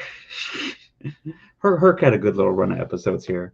I forgot in the first episode. I forgot that he got put on the mayor's detail. So that was, and then I remembered in the second episode why. So this episode we had it's still showing more of the characterizations of the different kids and stuff. We got I think it's Randy in this episode where he's got his scam in the school where he's got the 3 different uniforms and he's going around and selling all the snacks and stuff to all the different kids and stuff like that. So I thought it was a great episode. Yeah, I feel like this season is one that kind of each episode builds on the previous episode and gets better and better and better as it goes through the season. No, yeah, we're moving right along. I don't have a ton to add. I'll just say, like, I'll just say that really good episode, and I'll bring that up later because I get 4 episodes next week because I was smart about how we scheduled us. So I'll say that. You son of a bitch. No, I'm just kidding. Okay. I guess only one show left. Breaking Bad. We had a lot of shit happen over these 4 episodes, so strap in. First one is Problem Dog. Basically starts with the cold open about Jesse and his cracked in, basically, of where he was playing a shooting game. Walt's ego is in full check. Like, he's got it under control, no issues whatsoever. He and Skylar are talking about the car, about taking the car back, and the restocking fee and like all the stuff. I said, okay. Basically says fuck that. Drives it, does donuts with it, does all the things that probably not good for a car, gets it stuck, lights a thing, and blows it up. And then does like a phone call and is like, I'm gonna need a cab. Like, okay, where? It's like, you'll see me. Yeah, because it's funny. We get a cut scene where it basically goes back to Saul Goodman and him on the couch. Saul's like, your little read was $56,000 or whatever. I hope it was worth it. And he's like, all I need to know is if it's done. Like, don't talk to me like that, basically.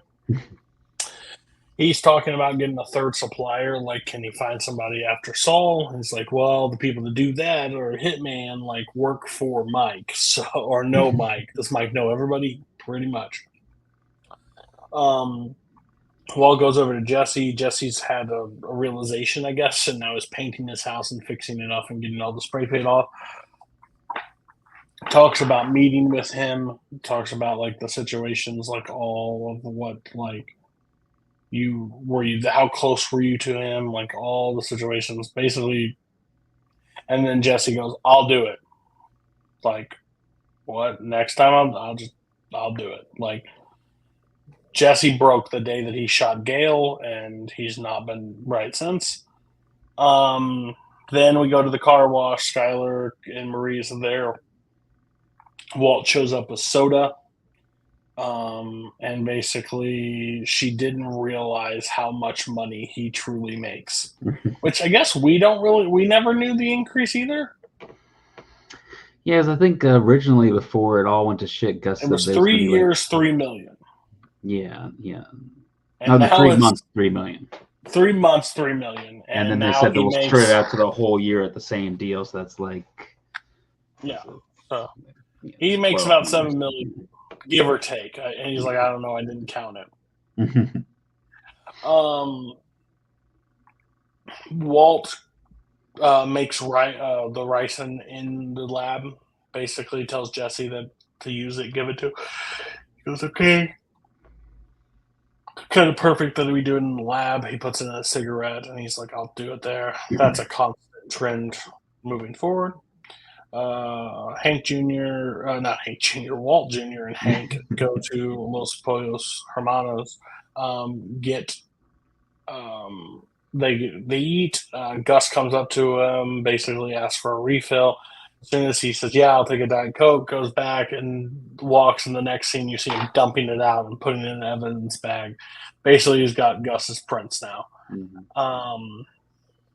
There's a cartel meeting between Gus and the cartel. Jesse's there. He's making coffee. He considers putting the ricin in there. Mike kind of interrupts him by handing him a gun just in case things go sideways. No negotiation is met between the cartel and stuff. They do not agree on terms. Basically, the cartel goes, this isn't a negotiation. Like, this is how it's going to work. So they end up leaving. No solution. Mike basically tells them to keep the gun just in case anything goes haywire or crazy, so you can just do that. Jesse goes to drug counseling and basically does a claim of like shooting a dog and kind of just like breaks down and yells at everybody and is like, you're just customers to me. I'm here to sell you meth and basically and like brings up like the main sponsors like you hitting your kid, like the car and stuff like that. Like basically ruins all that stuff. Ends up going they end up getting back to like the cleaning to the thing, hasn't been able to do it. Constant trend of these 4 episodes of Walt constantly needing Jesse to do this and not doing it. I consider this the final part of this episode like it's some of my favorite parts. It's Hank basically breaking it down to the guys why he believes Gus Fring is the guy. And he sits there, Gail Bedecker, vegan. Why does he have a chicken restaurant? Oh, it's the part. It's part of this organization. Yeah, looked into that thing. Turns out they're pretty. I kept digging to see who ordered it and who paid for it. Well, they asked my badge number, brick wall. So I look at where the place was manufactured. Turns out they're shipping and global and blah blah, and a small local chain, Pollos Hermanos. So basically, what's a vegan guy doing with a chicken thing and thing? And they're like, wait, he's a good guy with us. What are you talking about? This can't be. And he's like, yeah, I thought that too. Then why is Gus's fingerprints in Gail's apartment? Mm-hmm. And it ends. Like, it's just such a good ending to an episode. He's like, yeah, you're probably right. And then but also has that ace up the sleeve, like, no, it's not. And we talked about that like last time. Like, there's no longer like pauses in the season. Like, everything's like go. If it's not like 100% go, there's there's plans behind it. Like everything has moving the story along at this point. So, what were your guys' takes on that episode? Yeah, I thought it was a really good episode. I like that the show every once in a while reminds you that Hank actually is a good cop when he's like not in Mexico, and just but yeah, I think my favorite part of this episode was just kind of the interaction with Mike and Jesse, where Jesse kind of asks him what is it he thinks that Gus sees in him, and Mike tells him probably loyalty, but maybe you have it to the wrong guy. I like to think of like a parallel universe where maybe Jesse was more on the side of Mike and Gus and how things would have worked out. So, but yeah, good episode. Oh yeah, no, it's pretty good. I'll bring that up later because I think it works better for that. But whenever I kind of brought up in 1 minute, like this is probably Aaron Paul's best acting performance. I think I kind of led into like it's either this or it's his other part. The moment when he's like kind of breaking down in that AA meeting is probably the other moment. Like I don't remember what episode he won the Emmy for. I'd have a hard time imagining it was anything other than Problem Dog. It had to have been Problem Dog. That if this episode only had that moment, it would be pretty fantastic. But yeah, no, it's a very good episode, and it's maybe like it's probably the third best of the bunch that we're talking about here today. We'll go to episode 8, Hermanos. Basically starts with kind of a cold open, but a flashback. Back to Shake My Hands, the cousins and the thing, sitting there. We find out that Mike is the one that basically killed the cousin. Like, he got in there somehow. He drops off a needle of some sort or whatever, but he was there when I don't know if I guess he did meet Mike before that part, but he didn't see Mike. No one saw Mike. But then we learn about a very vengeful Gus Fring. What's the guy in the wheelchair's name? Hector. I was going to say that. I just didn't shoot for it.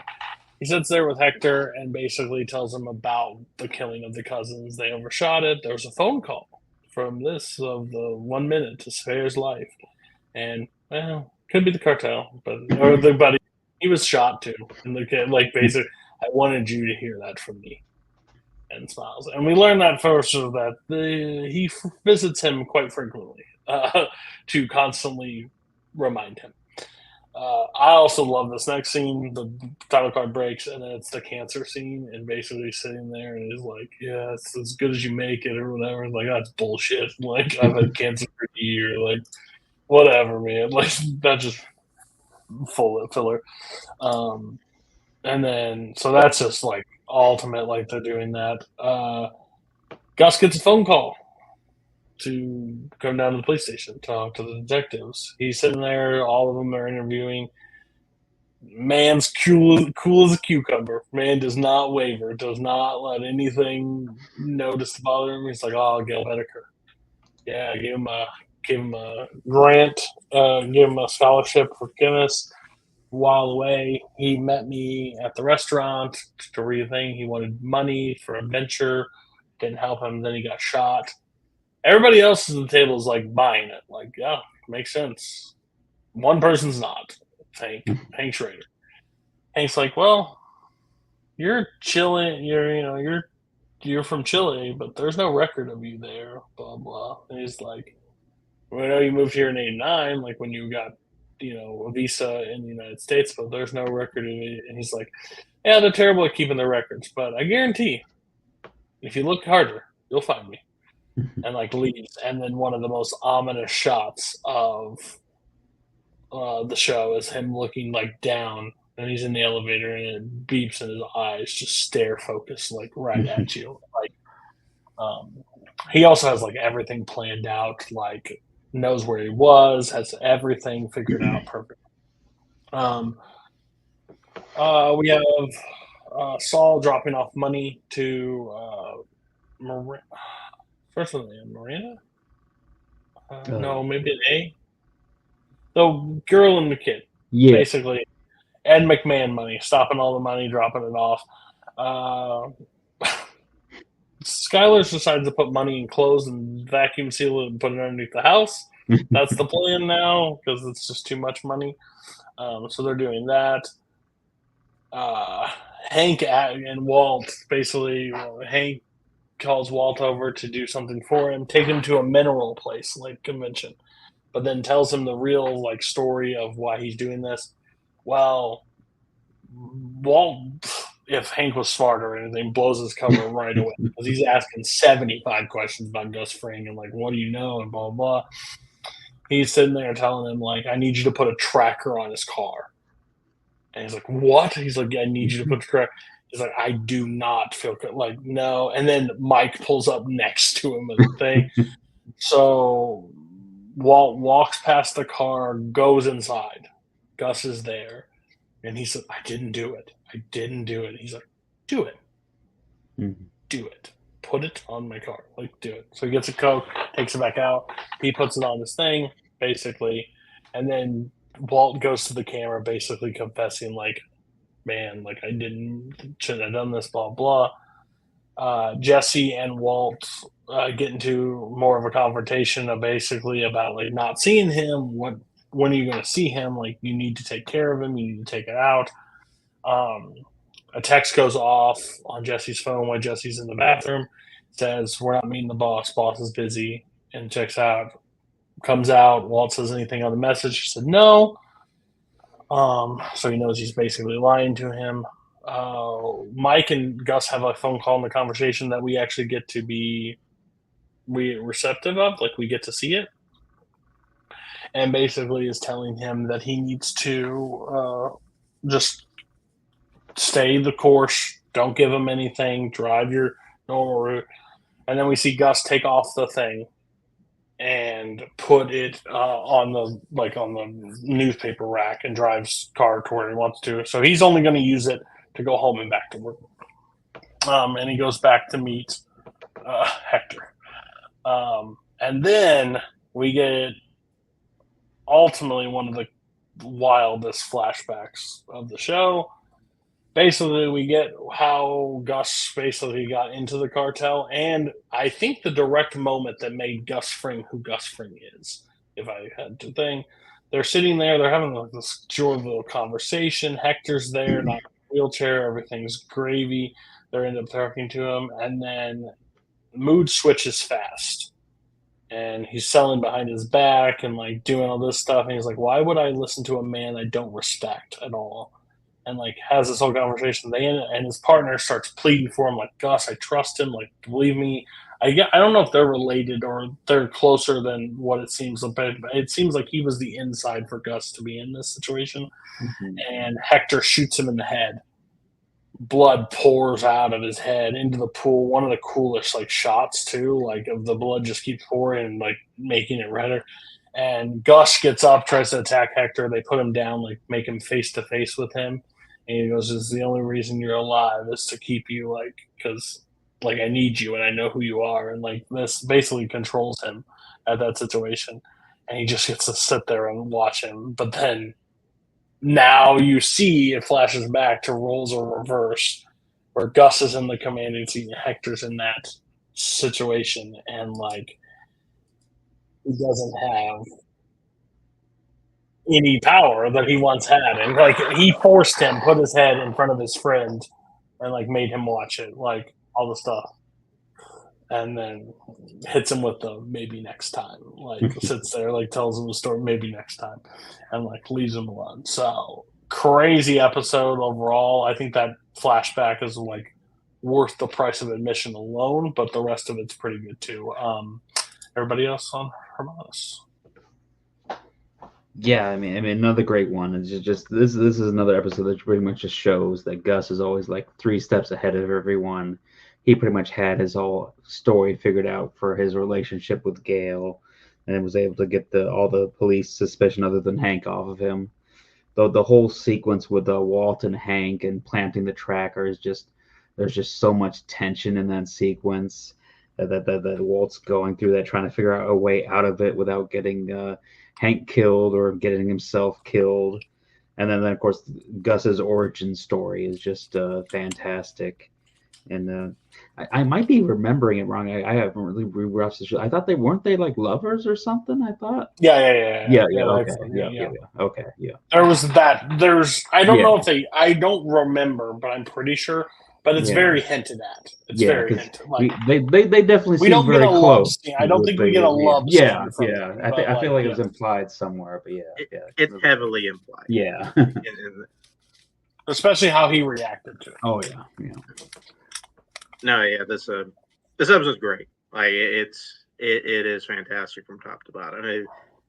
Everything around it, like this whole honestly, this 4-episode run here is just prime Gus material. Mm-hmm. It feels like we got pretty much every S tier Gus moment in this kind of 4-episode run. This is, I mean, just how he's just battling it out with Hank the entire time.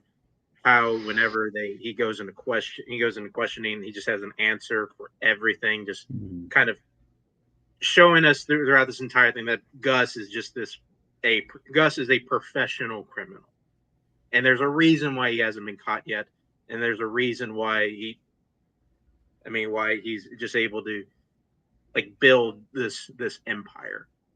And then we have that great flashback scene. It's so perfectly paced. Like it starts out kind of normal, and we feel like it doesn't really feel like we're in like super immediate danger. And then there's like that little turn where Eladio is like, "Well, why do I need you? You're just the businessman. Like I don't need another businessman around." And it has the thing and things. It feels like it's in the middle of the ramp. And then out of nowhere, it just drops off when his boy was killed. It's just it is such an incredible scene. It's a really, really great way to end it. Great episode, and also again like in the middle of the season too. Yeah, like you don't know. Like you also have never seen Gus show vulnerability up until this point. Like you don't get to see those moments with him. So I thought that was like really a cool moment. Okay, Bug, episode 9. Basically, Hank and Walt go and get the bug off the car. Shows that it's just basically traveling. he goes to work and home, work to home, work to home, and doesn't do anything. He doesn't do anything else. So that's alarming to him. Like, he doesn't get it. Walt and Jesse meet up, and Walt asks for a cigarette, basically, to see if the cigarette's still in there. He's like, it's still in there, but he still needs a cigarette for the camera. So that situation all happens. Skyler calls Walt and basically says that we're doing really good business-wise. Maybe you can look at an exit strategy. Like, maybe you don't have to do this anymore. Like, maybe that's a solution for you. Walt's not hearing it basically at all. Wakes up from Hank, gets a phone call. He wants to go back and, like, I guess plant it, or no, he finds the location for the distributor. Mm-hmm. It's basically a big farm. He wants to go. Walt says he can't do it. Like, can't help you with that. So he's basically gonna go on his own and do his own thing right now. And then the car wash. We get a returning character. Tim is back in the fold. Basically, Tim's getting audited by the IRS and needs her to cook the books. Too bad you can't cook the books in a day, basically. And she's like, I can't do this. Like, there is no way that I can, like, afford this or any of this situation. So that was really funny. And, like, it was like, but I need help, blah, blah. And Rich, I can't really help you on that. But she's more panicking now because her name is on it. So, like, they'll investigate everything. They'll watch everything. And she's in deep right now as it is. We get a cartel shootout at the factory.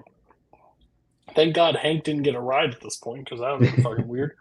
But there's a shootout. Jesse gets a person shot right in front of him.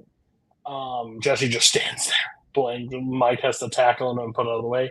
And then we get one of the most badass but also dumbass moments ever. Like, it's funny. Basically called their bluff. Gus breaks out of it and starts walking towards the gunfire as they shoot at his feet, and just stands there and says, kill me then if you're going to. That's his Terminator moment, as Jesse says. Yeah. Guy backs out from shooting him. Yeah. No. They come back with the body. Walt's got some questions. Mike's like, don't fucking ask me any questions. Like, get a barrel. And if you, I forgot earlier. So there's a scene, the African American guy that works with them now. He's parked outside Hank's house, and Walt, like, drives up to him and goes, 911, there's a suspicious car in my neighborhood. Basically calls the cop. And this comes back because Hank goes, if you call the police on my guy one more time, you're going to have to grab 2 barrels. Basically not playing around with him. Jesse and Walt, like, have a conversation about, like, the Terminator moment. Like, what the fuck's he doing? And he's like, well, next time somebody gets shot, don't just stand there. Run. So it was funny.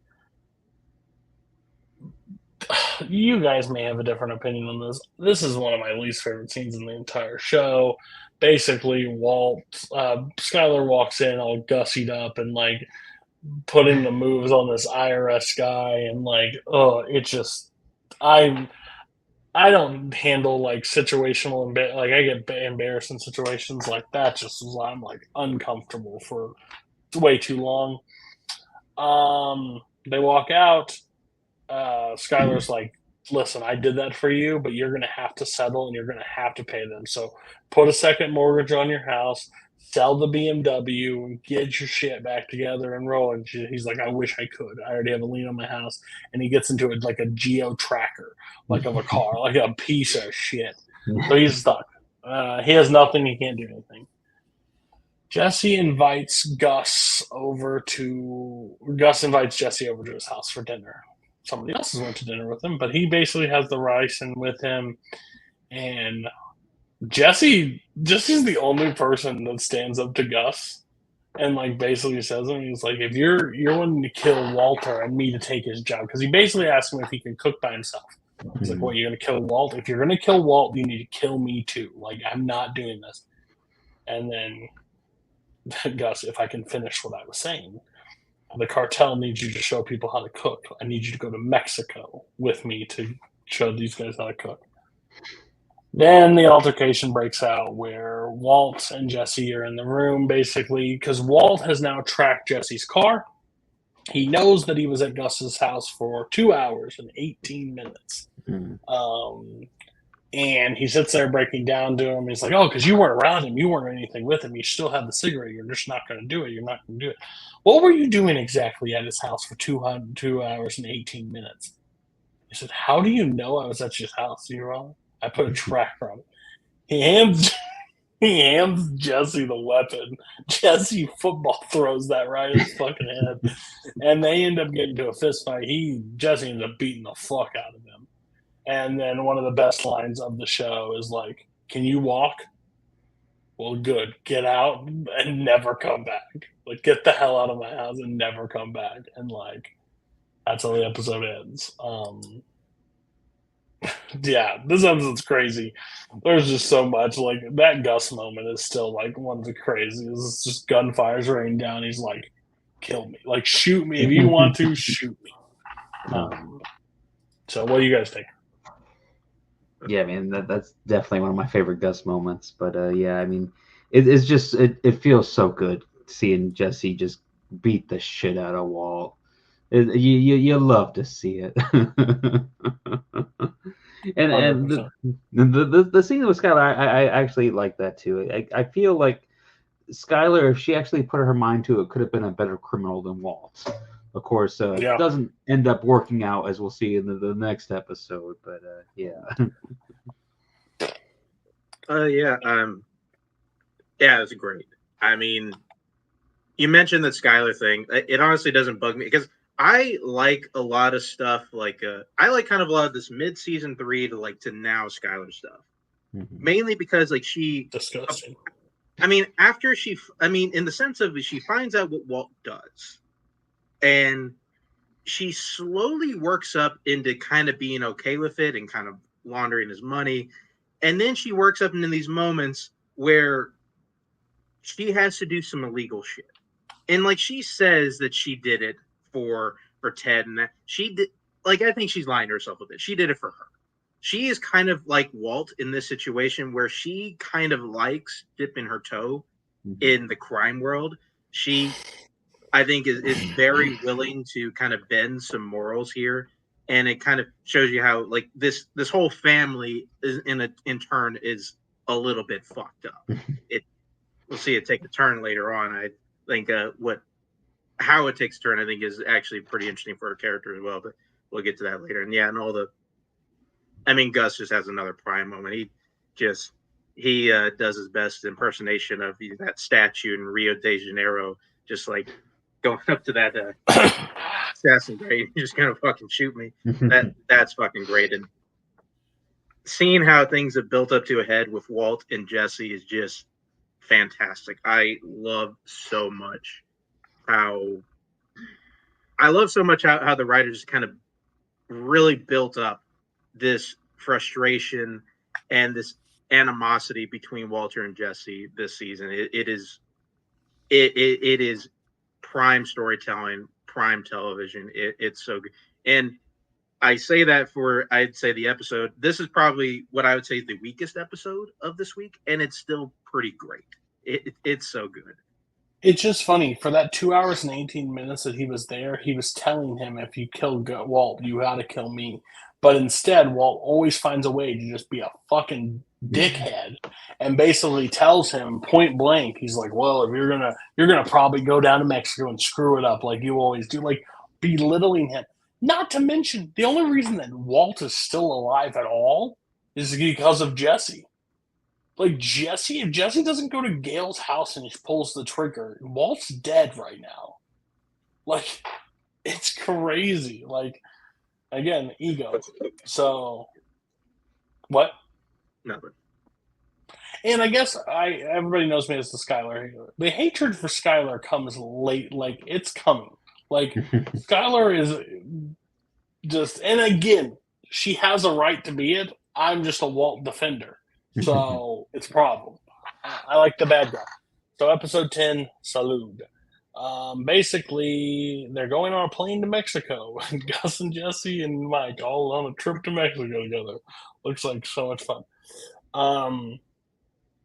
Walt was beat the fuck so bad he missed Walt Jr.'s birthday. And Mom made Walt give back the car and got Skylar got him a PT Cruiser.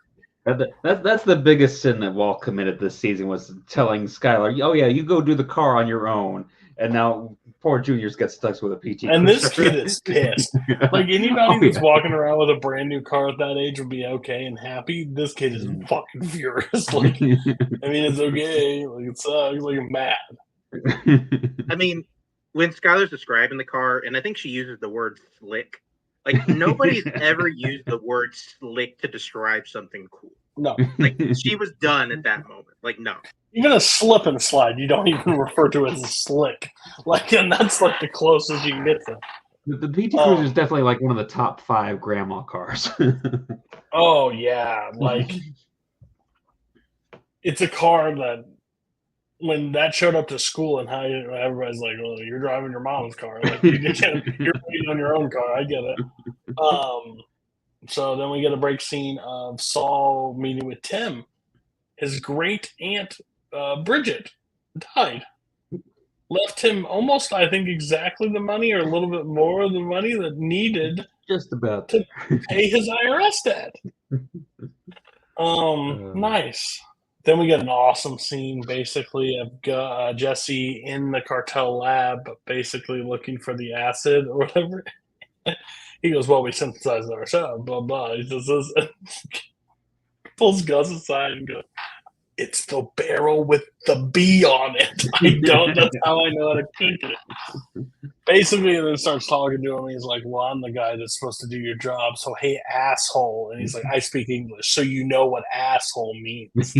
Go do it." And he's like, "Who do you think who you are?" He's like, "I'm the guy showing you how to do your job." Like, basically just point blank, like, "Hey, fuckface, like, if it ain't for me, you're not doing this." Walt Jr. drives over to Walt's house, sees that he beat the shit out of him. Walt tells a sob story that it was about gambling again. Puts him to bed, basically, passes out. Does a whole sob story, puts him to bed.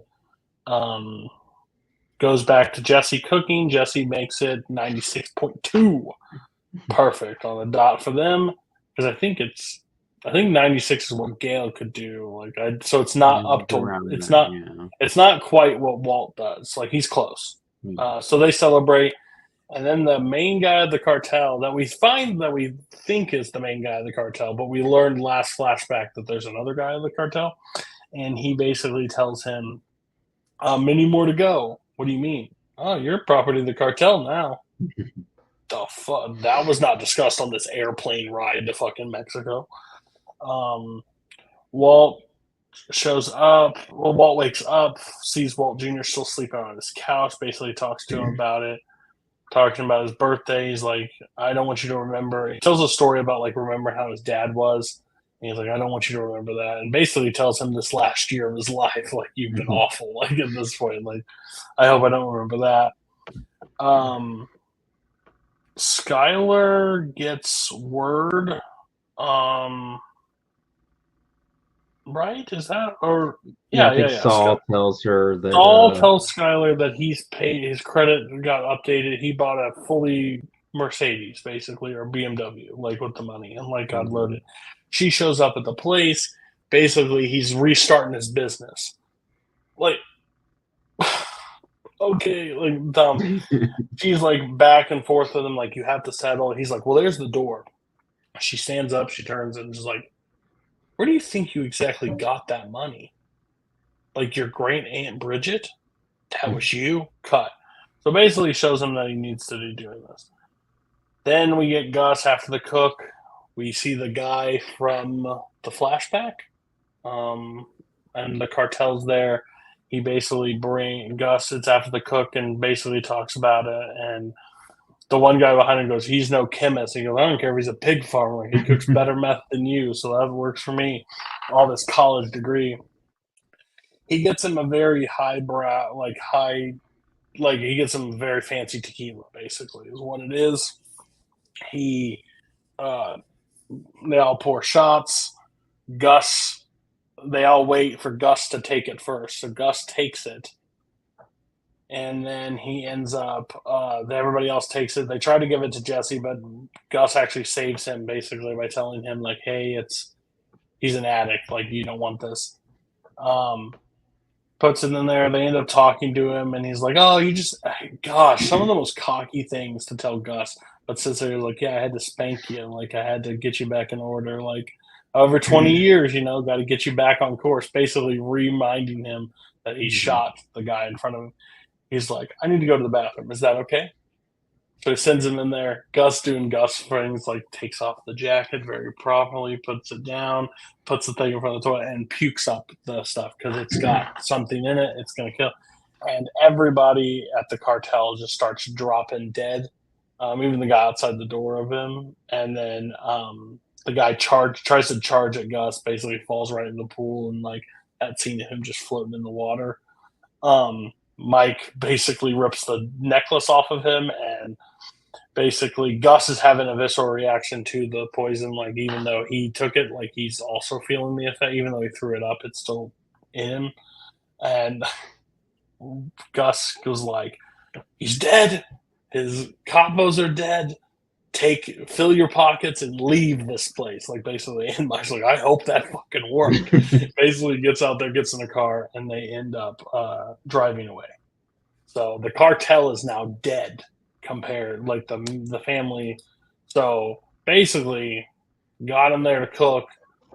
Basically showed him to like now he's gonna die, and they killed out everybody. So he basically, in fact, his entire revenge.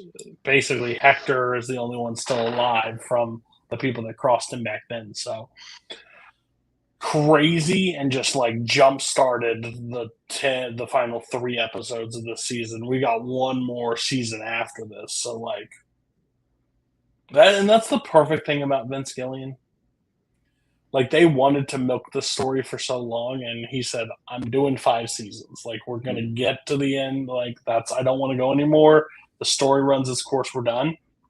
And then you get shows like this. I hate when shows overstay their welcome, and they should have just died off, and they just stay. Like The Office is a perfect example of The Office. Like if once Michael Scott was leaving, they should have just we need to do a season finale. Like that's it. But they've milked it for 2 more. What are your guys' takes on Salud?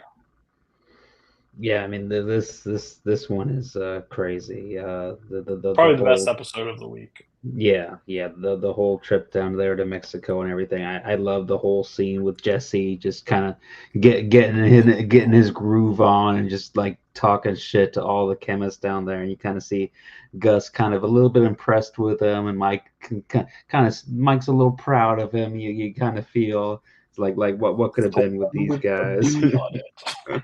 So good.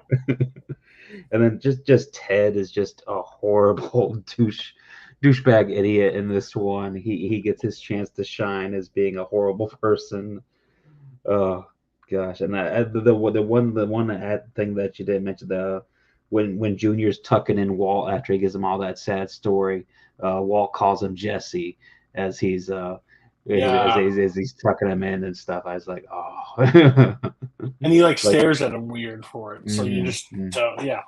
Every time he's about to go into slumber, he says some dumb shit. Right? I mean that's such a great part. It's a part in this episode I forget all the time of like, oh yeah, this Walt story is that he misses Junior's birthday and he's all high and he tells him that sad story of his dad. Like it's probably the worst part of that episode, but it's such a good key building character moment for Walt in the sense that even though Flynn, like Walter Jr. still clearly likes his dad more than his mom, he still acknowledges to him in that moment, no, you've been really fucking weird this whole year. Like you have not been the same guy. And it's such a crazy, and he's telling, hey, I don't want you to remember me like as like this drugged out guy. He's like, well, I'd rather remember you that than a guy than the liar that you've been this last year. Like, and then You've been a real piece of shit, Dad. Like, being real with you.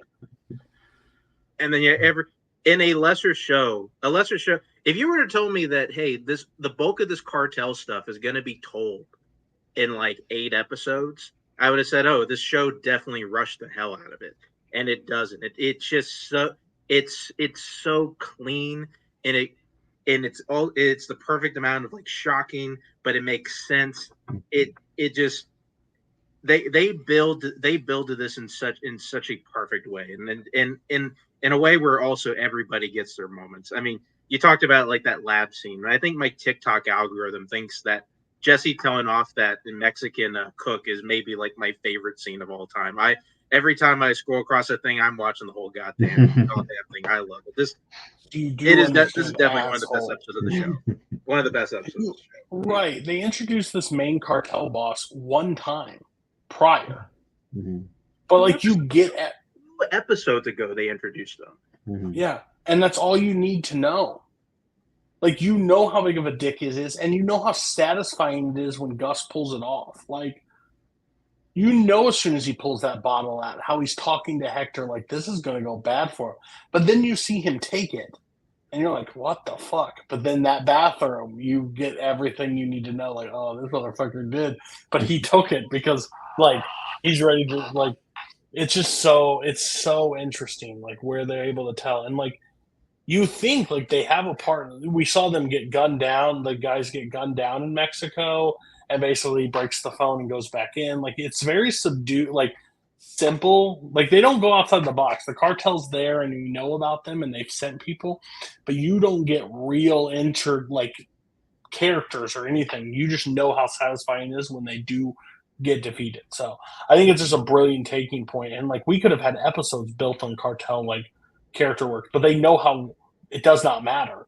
Mm-hmm. Like, showing Gus have to stare at his either lover, friend, whatever it is, get bleed out like dead in front of him, sent this ultimate revenge story for him to do and complete. And it took years to do, 20 years. And he was able to do it. And he still ravishes in like telling Hector everything. Like, crazy. Like, basically telling Hector, like, I can't wait to tell you the story of this demise, but like maybe next time. Like, now he does. He gets to tell. So I think it's great. We're off for it. We're finishing Oz next week. We're not finishing. We're finishing the longest season ever, season 4. Don't expect us to be happy. Wire's back in school. 4 through 6 next. Hours 4 through 6. We'll talk about those and talk about how Perez is going to improve as a teacher. Can't wait till he pulls out a ruler and just beats a kid with it, because he just didn't know what to do with himself.